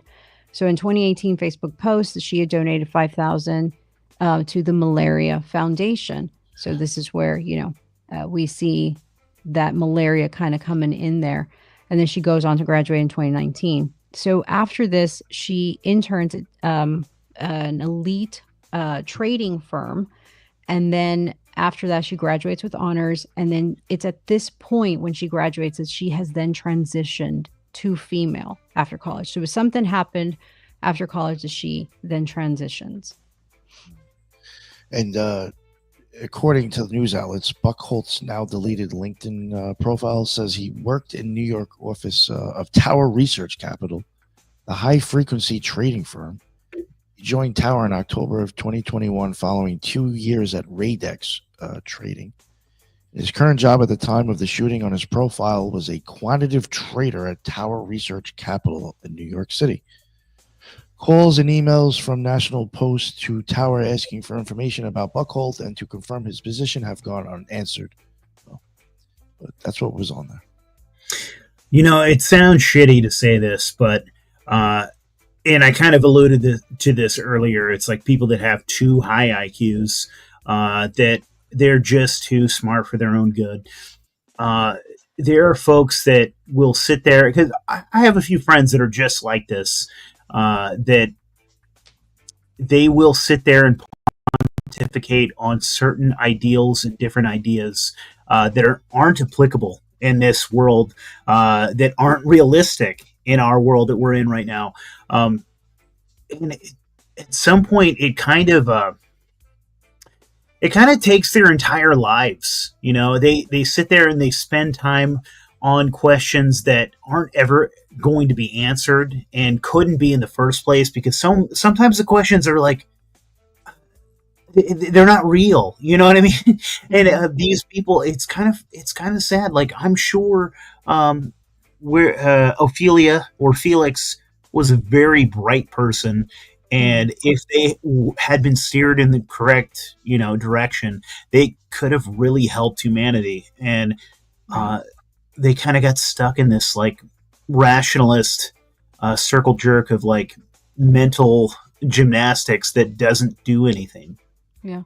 No, and I think this is a classic case of this because, she's at the top of her game, in math, in computers. I mean, she's winning all these accolades. She goes to university. She's on full ride. I mean, now she's working at a New York City firm. She's like leveraging mathematical, like complex models for investment opportunities. She's also making like $500,000 a year. So she's like just at the top of her game. And then all of a sudden, like according to her roommate, says that it just like turns. And she's now always on the phone. She's always whisking off every other weekend on the plane. Nobody knows where she's going. She's heard from, or she's not even answering her text from her friends anymore. So it seemed like she had this friend base. But then they also mentioned that her house was also, prior to all this, was a place where other, I guess, gender to female had started to, I guess, congregate, right?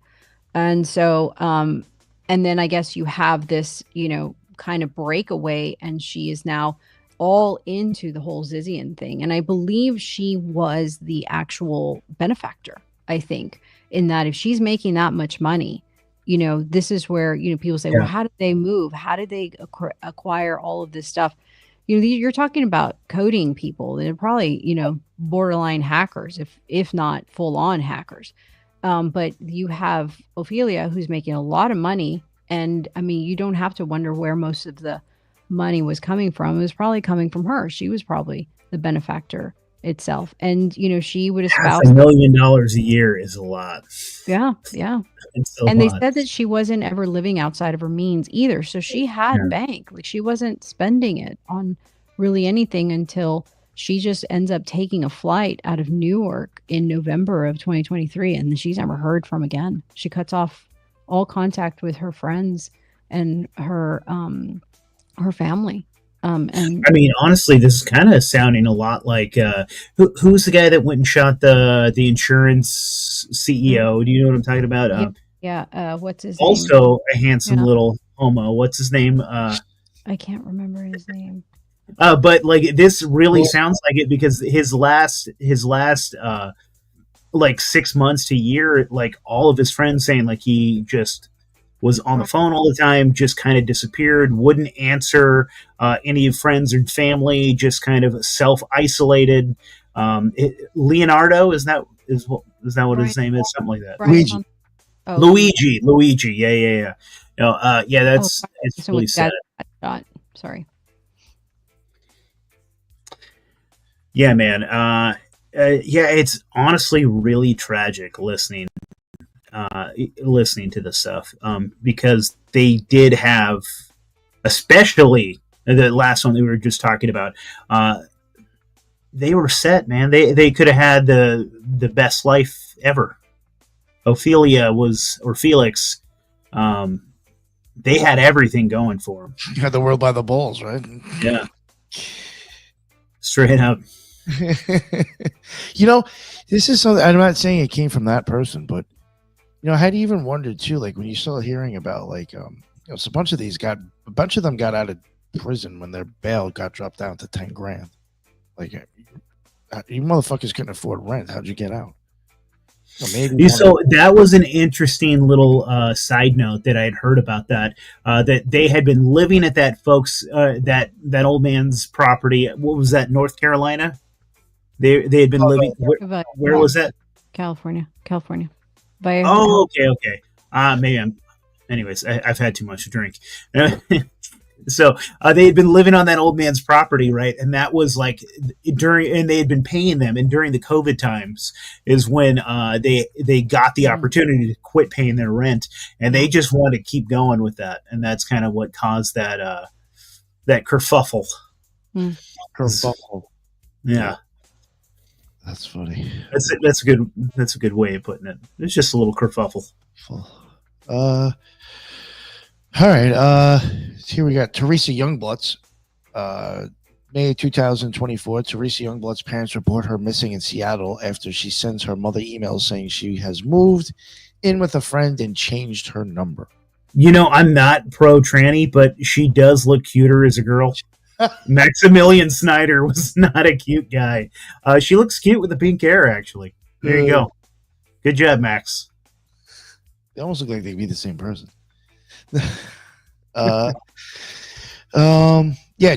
Youngblood, she went to University of Washington. She attended the prestigious Lakeside School in North Seattle. November. Always prestigious schools. Always lots of money. This is the connecting factors here. Always top of their class, very high intellect. It's almost like a smart dog can be trained better than a dumb one. They like these smart little fucking dummies from affluent families that they can really manipulate. Always. In November, she applied for a marriage license with Maximilian Snyder, who was facing. Are these two different people?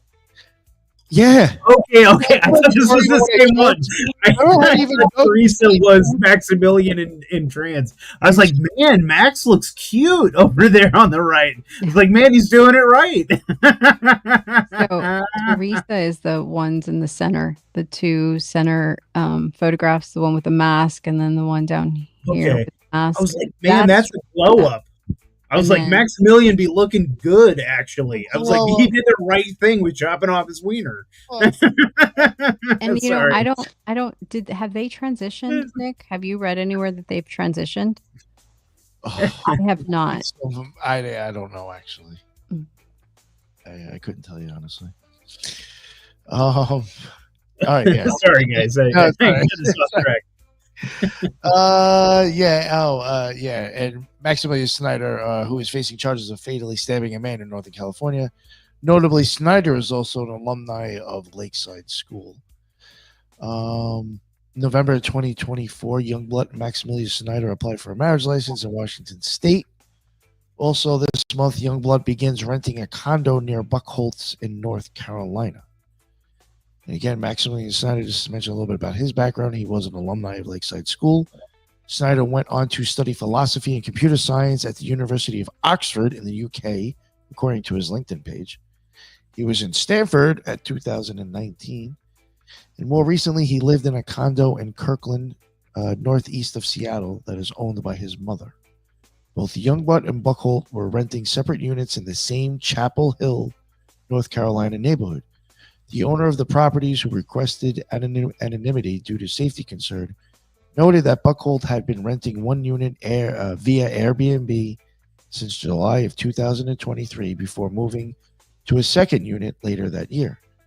Youngblood began renting her unit in November 2024 and paid nearly $10,000 to extend her stay till the end of March. All right. So Youngblood and Buckhold, they check into this hotel in Vermont on January 14th. So this is all culminating to, the Border Patrol incident.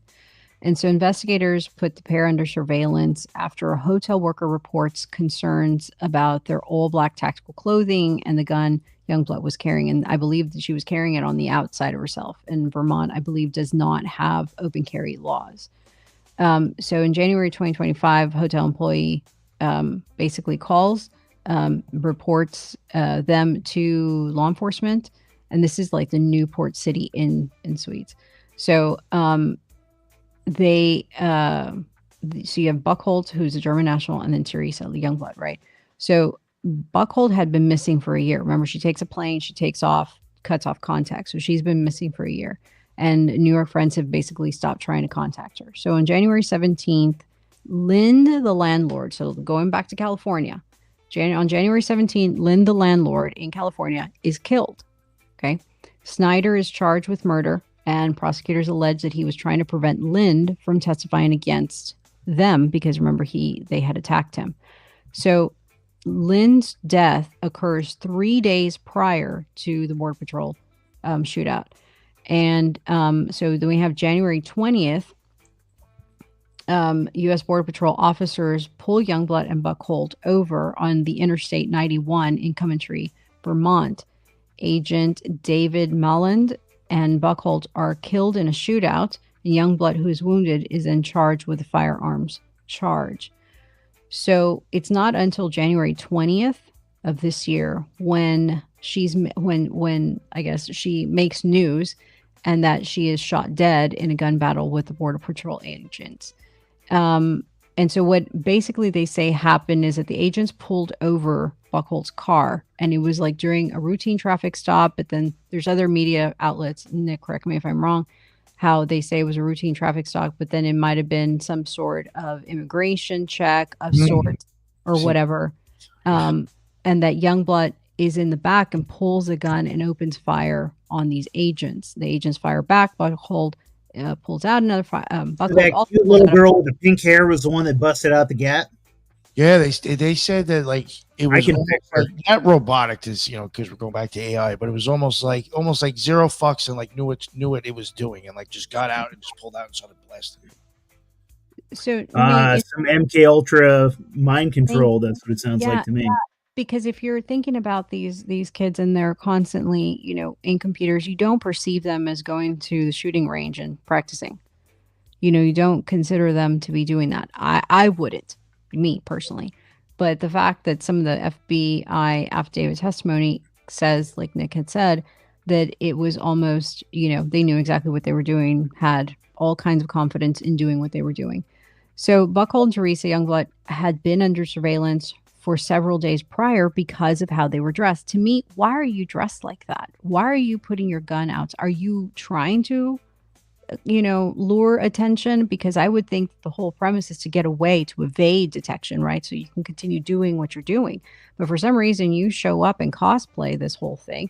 Yeah, you're going to have attention. That also goes back to that like game theory, right? Where they say like, hey, if somebody attacks you, you attack them back with full force, like ready to fucking smite them. These people have like a victim complex. They're already kind of have that headspace. There's probably like a good amount of paranoia that's like feeding this like bizarre behavior that they have. They probably think the government is gunning for them when they don't even know who these fucking freaks are. And so, like, that definitely aids to, like, yes, she should have chilled the fuck out and not have fucking pulled a gun out and shot somebody. But they've lost it at this point. They're fucking... You bring up a good point. It's game theory. So are they pretending? Are they modeling? Are they simulating? Are they testing the limits here? Is that what they're doing? I mean... I don't know. They shot and killed a Border Patrol agent, so I don't think they did anything wrong. In Minecraft. Quick. That's a good one. So the guns that were found on them after shooting was purchased by someone purporting to be a resident of Orleans, Vermont, from a licensed firearm dealer in Mount Tabor, Vermont, last February. According to Pennsylvania State Police, the firearm used in the Vermont incident was purchased by a person of interest in December of 2022. Murders of Richard and Rita Zanko in Chester Heights, Pennsylvania. So this is probably the same guns that are being used. Both Youngblood and the gun purchaser had been in regular contact with an individual linked to Pennsylvania investigation, who is also considered a person of interest in separate homicide case in California, as detailed by U.S. Attorney Michael Drescher in court documents. And that person, the prosecution memo says, is a person of interest in a dual homicide investigation in Delaware County, Pennsylvania. So that person, all three different ones, has their name all over that. That's interesting. All right. Buckhold flew into the United States in the hours preceding that Pennsylvania homicide Both the defendant and the person who purchased the firearms in Vermont are acquainted with and have been in frequent contact with an individual who was detained by the Commonwealth of Pennsylvania during that homicide investigation. That individual is also a person of interest in a homicide investigation of Vallejo, California, the prosecutor's memo says. The government motion says Youngblood had traveled internationally in each of the previous 3 years, although no information on which country or countries is provided. The FBI also seized a journal that allegedly belonged to Youngblood. This is interesting. It contains sections written in cipher text, which is encoded messages that need an algorithmic key to decode. Some portions that agents can read include phrases suggesting that hallucinogenic drug use, prosecutors say, including coming up on acid, in parentheses. And then in parentheses, not really sure what to spend this trip on. This LSD trip seems pretty mellow, and they feel kind of high vibration-y, maybe more so than other LSD trips. So this is stuff that they could decode. The couple raised alarm when seen skulking around the small town Vermont, dressed in black tactical gear. Youngblood was also wearing an exposed pistol in a holster, according to an FBI criminal complaint. Open carry of a firearm is legal in Vermont, but it added to a concern in a hotel clerk in Londonville, Vermont, a village 45 kilometers south of the shooting. Police said. The couple didn't talk much with officers who came to speak to them, and they checked out of the hotel soon after their contact with officers, according to a criminal complaint by FBI special agent. The pair traveled north and instead spent the night and the next 5 days in Newport. Court records reveal that Youngblood and Buckhold had been under surveillance for several days leading up to the January 20th shootout. They saw Buckhold buy rolls of aluminum foil at Walmart and then sit in the couple's car wrapping unidentified items in foil sheets. The FBI later found foil-wrapped cell phones at the scene of the shooting. Court documents say the FBI found guns and ammunition as well as an odd assortment of tactical and computer gear with the couple. Full face respirators, night vision goggles, ballistic helmet, shooting range targets, several computer and electronic devices, and a journal. And I know, again, like I had mentioned today, I had found from like another news link that came from somebody else's coverage on this, that they even said that they did find syringes and an ultrasound machine. An ultrasound machine? Interesting. Yeah, I don't. You always do wonder with groups like this. You always hear about the amount of ammunition that they had and or weapons that they had. And you always kind of wonder, the fuck do these freaks get this? Yeah, you get it on eBay, maybe. I don't know. Yeah. Look at Etsy. Ophelia Buckhold, while the FBI said his work visa was current, early reports suggest that it had expired. In a motion seeking to have Youngblood detained prior to trial, U.S. Attorney Michael Drescher alleged that she and Buckhold might be linked to other people suspected in violent acts. February 2025, the FBI searches the Chapel Hill property where a landlord says Youngblood, Buckhold, and Lesota have been living earlier this winter. February 16th of 2025, Lesota, Jacko, and Blank were arrested in Frostburg, Maryland on Sunday afternoon. The blogger Jack Lesota of Berkeley, California, along with Michelle Zacco of Media, Pennsylvania, and Daniel Blank of Sacramento, California, face charges including trespassing, obstructing and hindering, and possession of a handgun in a vehicle. At the time of their arrest, they were dressed in black and two wore gun belts holding ammunition, according to police. A rifle was found in the back of one truck and a handgun on the front floorboard. Zacco, who refused to put her hands behind her back, was taken to the ground. She was also carrying a handgun. A Maryland court has ordered a blogger known as Ziz, who leads a Occult group connected to 6 killings, to be held without bail. Teresa Youngblood has pleaded not guilty to federal firearm charges, And Ziz's lawyer, Daniel McGarrigle, whoever, declined to comment. Attempts to reach lawyers for Zacco and Blank were not successful. And that is really about it. That is it. There you go. There's like a little map too to give you a little bit of an idea of the people who got killed. Jack LaSoda, right there. Ziz himself, huh? Emma Borhanian killed in self-defense. Then you got it here again, Ophelia. It's a shame that, of course, the one, the cash cow was the one that got killed, right? Interesting, man. Where do you think where do you think it goes from here?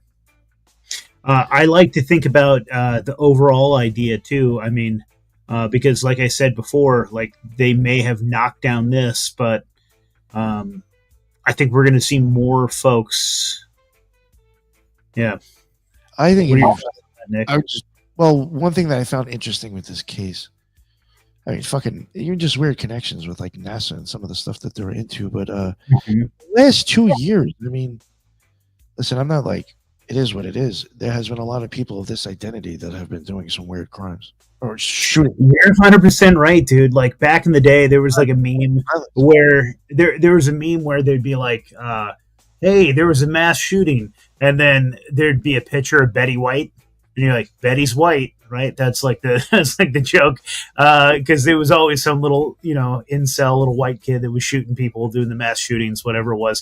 But now it's like Betty's trans. Like that is kind of the meme at this point, where I guess it still is a straight white guy. Well, I don't know if that's straight, but it's still a little white kid that's been manipulated.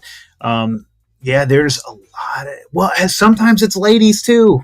It's there's actually been a few of those, right? They get them on T and get them all aggro, and then they give them a gun and say, "Go kill little Christian kids." No, I definitely think we might see more of this stuff. My opinion, I'm not, not to get too conspiratorial, but I do think there might be a possibility with just like targeting these individuals, and they might actually be kind of like being turned into assassins. In a sense, I do wonder about that. Especially the people, especially just like some of the places that they go back to and the people that are involved with those companies. It's just a lot of times it feels like these are experiments where they're like trying out new shit, and they kind of. I mean, to me, almost all the serial killers too, especially like in the 60s, 70s, 80s, all those people that was an extension of the MK Ultra program, and kind of screwing with people's heads and kind of seeing what would happen, just kind of allowing things to happen. And when they would get caught, they would that's always for me is like Charles Manson. How many times he was on like parole, and he'd be like caught with drugs and underage girls, and they'd be like, "Yeah, you're fine, dude. Go ahead." It is interesting, dude. But like the overarching like psyop in all of this is about the AI. Like, how much of this do you think is real? How much credence do you give this? That's another thing too. You want to take that, Lisa? Yeah. I think yes to your question. I think that this is somewhat, it could be a show trial. It could be a show type incident to where all of the attention is being directed to or misguided into a totally different situation. But when you look at the people who are funding these think tanks, you're looking at who basically funded some of these scholarships to these major universities. You're looking at people who now have high-ranking government contracts into law enforcement and predictive programming and predictive like Minority Report. To where you're looking now at surveillance, you're looking at now data collection on DNA and other type of medical type of information, so to speak. And you look at that and you're like, okay, well, how are they going to be in a position to make the most informed decision when they own but they possess most of the government contracts that infiltrate every aspect into our lives as citizens. Right. And so you look at what they are saying. I mean, it's not too far from, what we're all concerned with. The only thing is that they're draped in the cloth that we all oppose. Right. Not we all oppose, but the veganism or the non-binary or, you know, these kind of radical beliefs so that we don't adhere to them, because on the surface, we're already hands away because we don't agree with the exterior part of it. But what they are saying, I think we all kind of agree on, in that AI is going to infiltrate every aspect of our life, and that the rules and regulations are being made only by a 0.01% of the people, and making these algorithms into AI. But that's my take. Like I said, I think you make a fantastic point with that. Like, we're already going to be, like, the majority of the people are going to be opposed against these people because, oh, did you hear they're vegan tranny weirdos that shot a fucking Border Patrol agent? Yeah. You know what I mean? Like, your boomer MAGACon Zionist grandfather is going to be like, fuck these trannies. Without even like addressing the issue or with anything that these people are like talking about. But also, I mean, these people are actually saying like, hey, let's give more money to these AIs because we're trying to bring about the cosmic Christ. So I actually am opposed to these trannies.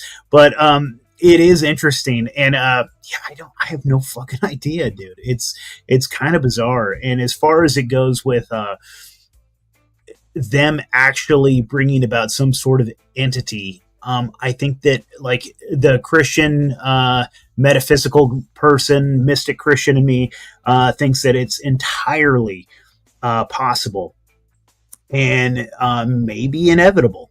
I don't know, that they are going to try to bring about some sort of intelligence that we like. I don't know, Nick. How much credence do you give to that? Because I know you're not a Christian guy. You have your own set of beliefs and ideas and things. What do you think about these like disembodied spirits, souls, entities, demons? I think you can. Yeah, no, I do think that there's energetic things that I think can affect you. I do think there's also maybe being, due to things that were even given, the drugs and stuff. Like, I do wonder if you can even be put into maybe in a better state to be open up to things. I do think being influenced from some sort of like, I mean, I don't like using demonic, but maybe a negative frequency or something. I do think that's possible, and I do think occultism might even be used on these people. Sure. You did mention that in the beginning. What are your thoughts on maybe occultist groups, people's ideologies? What are your thoughts that's manipulating these folks potentially? If I think like an occultist is involved with a situation like this, that's probably more of like the MK Ultra aspect. Like, I do think there might be stuff going on like that. So I do think you might have actually occultists involved in that. Because I do think, like, as weird as it sounds, like having a magical effect, I think, is almost kind of like MK Ultra in a sense. Like, if you fuck with magic, I do think like you'd see how you could start fucking with people's minds if you push them into that experience. I mean, I think, I've had some interesting folks on the show and we've had some fun conversations, but as far as like just practical magic goes, to me, magic is just a form of manipulation, and like in a weird way. Like if I'm a magician, well, I guess like a magician, or if I'm a pastor of like a megachurch, and I sit there and I kind of manipulate the crowd and start working on their emotions. Even if I'm a musician and I'm sitting there and I'm playing different like frequency sounds and like trying to evoke emotion, trying to get people to feel a certain way. All to me, that is actual magic. That is like the truest form of magic that practically that we can see, feel, experience here. And so all of these people, like to me, governmente, people controlling the mind, the MK Ultra, like that was their way of trying to manipulate and distort reality, getting these poor fucking retards to think like, hey, maybe it's better not to eat meat. Hey, you know what? It's better for the world if you chop off your wiener. Like to me, all of that is magic. All of that is magical rituals. All of that is getting them to adhere to a new ideology. And these people are just playing behind the scenes. And it's almost chaos magic, just trying to see what will stick and what won't. And kind of just like kind of disrupting. the population. I don't know. But do you think that there's actual entities that these people are listening to? Do you like to me, if I'm the most schizo in my mind, like, I think that our governments have been manipulated by these entities that want to be here. Like, to me, this is the meat and potatoes. Earth, this, whatever realm we're in right now, this is like, this is where all the fucking stakes are. And they want to be here. And maybe they can't exist here without, like, a form that they can take, right? And so that's like the idea of taking control of, I don't know, like a computer or something like that, that they can, like, stay here. Are there, like, do you truly believe in actual entities? Have they been manipulating our entire society this whole time? Are they fucking reptilians? Are they fucking robots? Are they angels, demons? Like, I'm curious on your thoughts, and Eliza, you as well. I do think it is quite possible that maybe things from other times or places might have got stuck into a human body here. I do think that's possible. Yeah. And it may not be the best for us at times. When that happens. I think people will take advantage of things that they know. Especially if you're able to jump like that. I know that may sound crazy, but I do think that's quite possible. That you can, like, actually choose to leave yourself and go into a different body. Possibly at different times. There's things in magic where they do talk about putting, like, things into people's bodies after their soul has left. Yeah. So it's like, what the fuck's, they call it a homunculus, but that could also be considered the brain, or, if you look at different ways it's used, who knows what it's being talked about. So I do think that's possible. Yeah. I do think there could be people here that are, like, I guess, technically possessed in a sense. Or they're not who you think they are. And some might be. I still think Hillary Clinton, but I was going to say, sometimes I do think there might be a few presidents that fall into that. Yeah. Yeah. Lisa, what are your thoughts on any of that? Is that all too metaphysical and schizo for you, or? No, not at all. I 100% agree with Nick. I think it is all possible, and there are lots of instances where people will create things in order to embody other things as well. But I think also Fox Mulder said it best when he said the devil is just one man with a plan, and real evil exists among men who conspire against the rest of the American people for power and money. So I think we also have to take that into consideration too. Yeah. Yeah. A lot of socialist retards will say, money is the root of all evil, but it's pretty explicit. It's the love of money. And so it's the obsession with money. Money is not the root of all evil. It's greedy cunts. And we know who those greedy cunts are.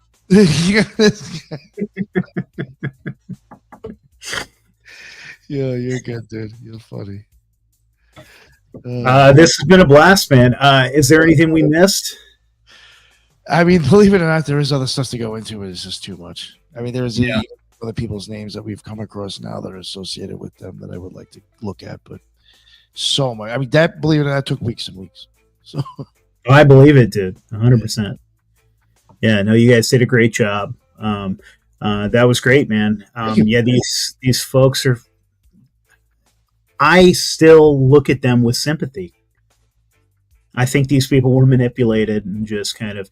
It's hard to feel sympathy for people that have, like, acted violently and did some sick shit. But, like, I do honestly, a lot of the trans community, like, I like to make a lot of jokes, but I actually have I feel for them. I do think, yeah, to an extent, and I guess I don't want to say all of them, but whatever. To an extent, I think a lot of people who take on these ideologies are just, unfortunately, MK Ultra through, like, some Tavistock idea. Like, if you've gotten to that extent, something along with either the food, the TV, or the drugs that have been handed to you has somehow gotten you to accept that and think that. Atrazine, all the things in the water. It's all been there to self-calculated result through a whole bunch of things being done to someone, I think. And always, always, always, in my mind, there is a level of consent, and people have to kind of invite the vampire in. But you do kind of have to feel sorry for them because they've kind of been glammed by that vampire as well. Nate, but also if we are trying, we've looked at history and how media manipulates history, or media only selectively reports on things. We should also consider that here, in that media is potentially selecting what to report with these groups. So there is also that as well. Well, I mean, and that was like the biggest thing with like social media is they actually encourage, as much as they say they're trying to like blast things out in the ether, they really do encourage like echo chambers. Very much so. They kind of want you in your own weird little group. And then they've actually admitted to like screwing with little kind of micro cosms and little kind of little weird groups of folks. Like there was like a group of filth bag like tranny furries, right? Like there was like a weird little micro community of these weird little furries. And the government was caught and admitted to like infiltrating these weird little communities, and they wanted to see if they could do it, and they did. They like the person that started this weird little community. They convinced the rest of the community that he was like a Nazi, and they did this whole thing. They kind of like they absolutely take these little tiny communities and they kind of they manipulate them. They see what they can do as far as like changing their ideology. They take these communities and they kind of usurp them in a weird way and kind of co-opt them. I mean, you can see it in the conspiracy community.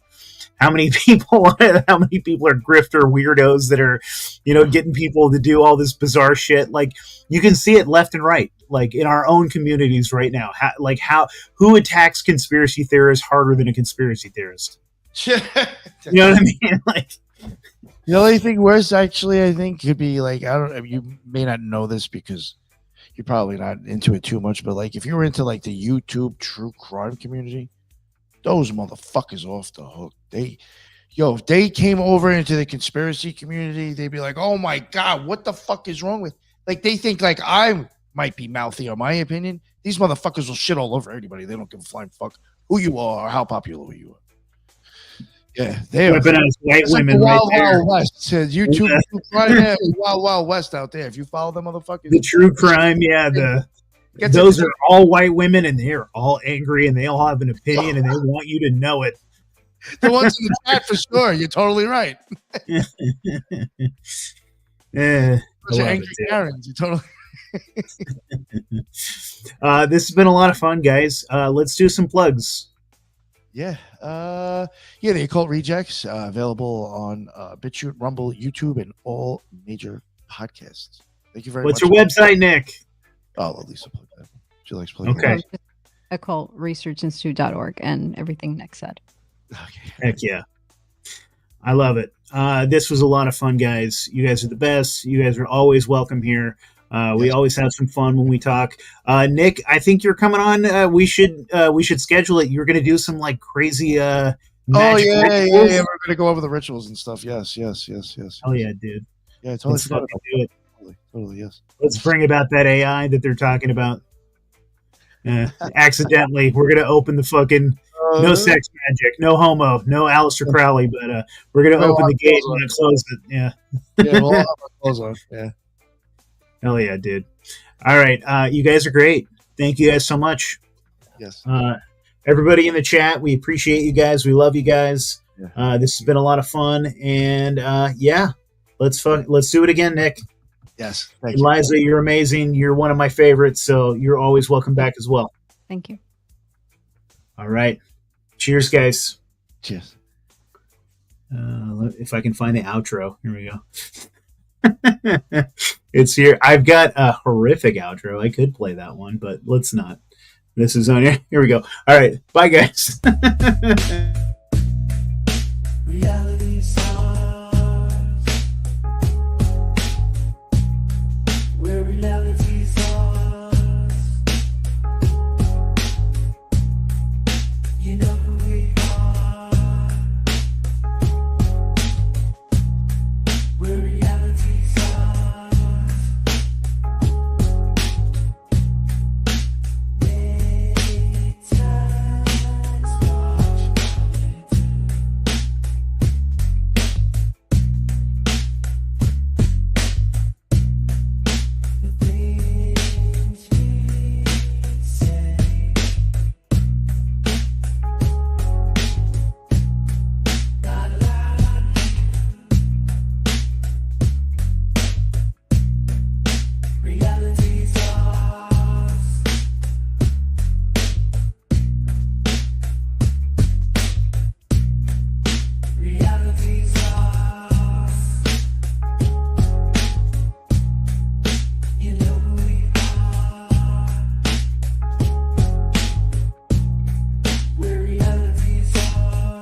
enjoyed this content, please be sure to leave a 5-star rating for Radicalization wherever you are listening to this podcast.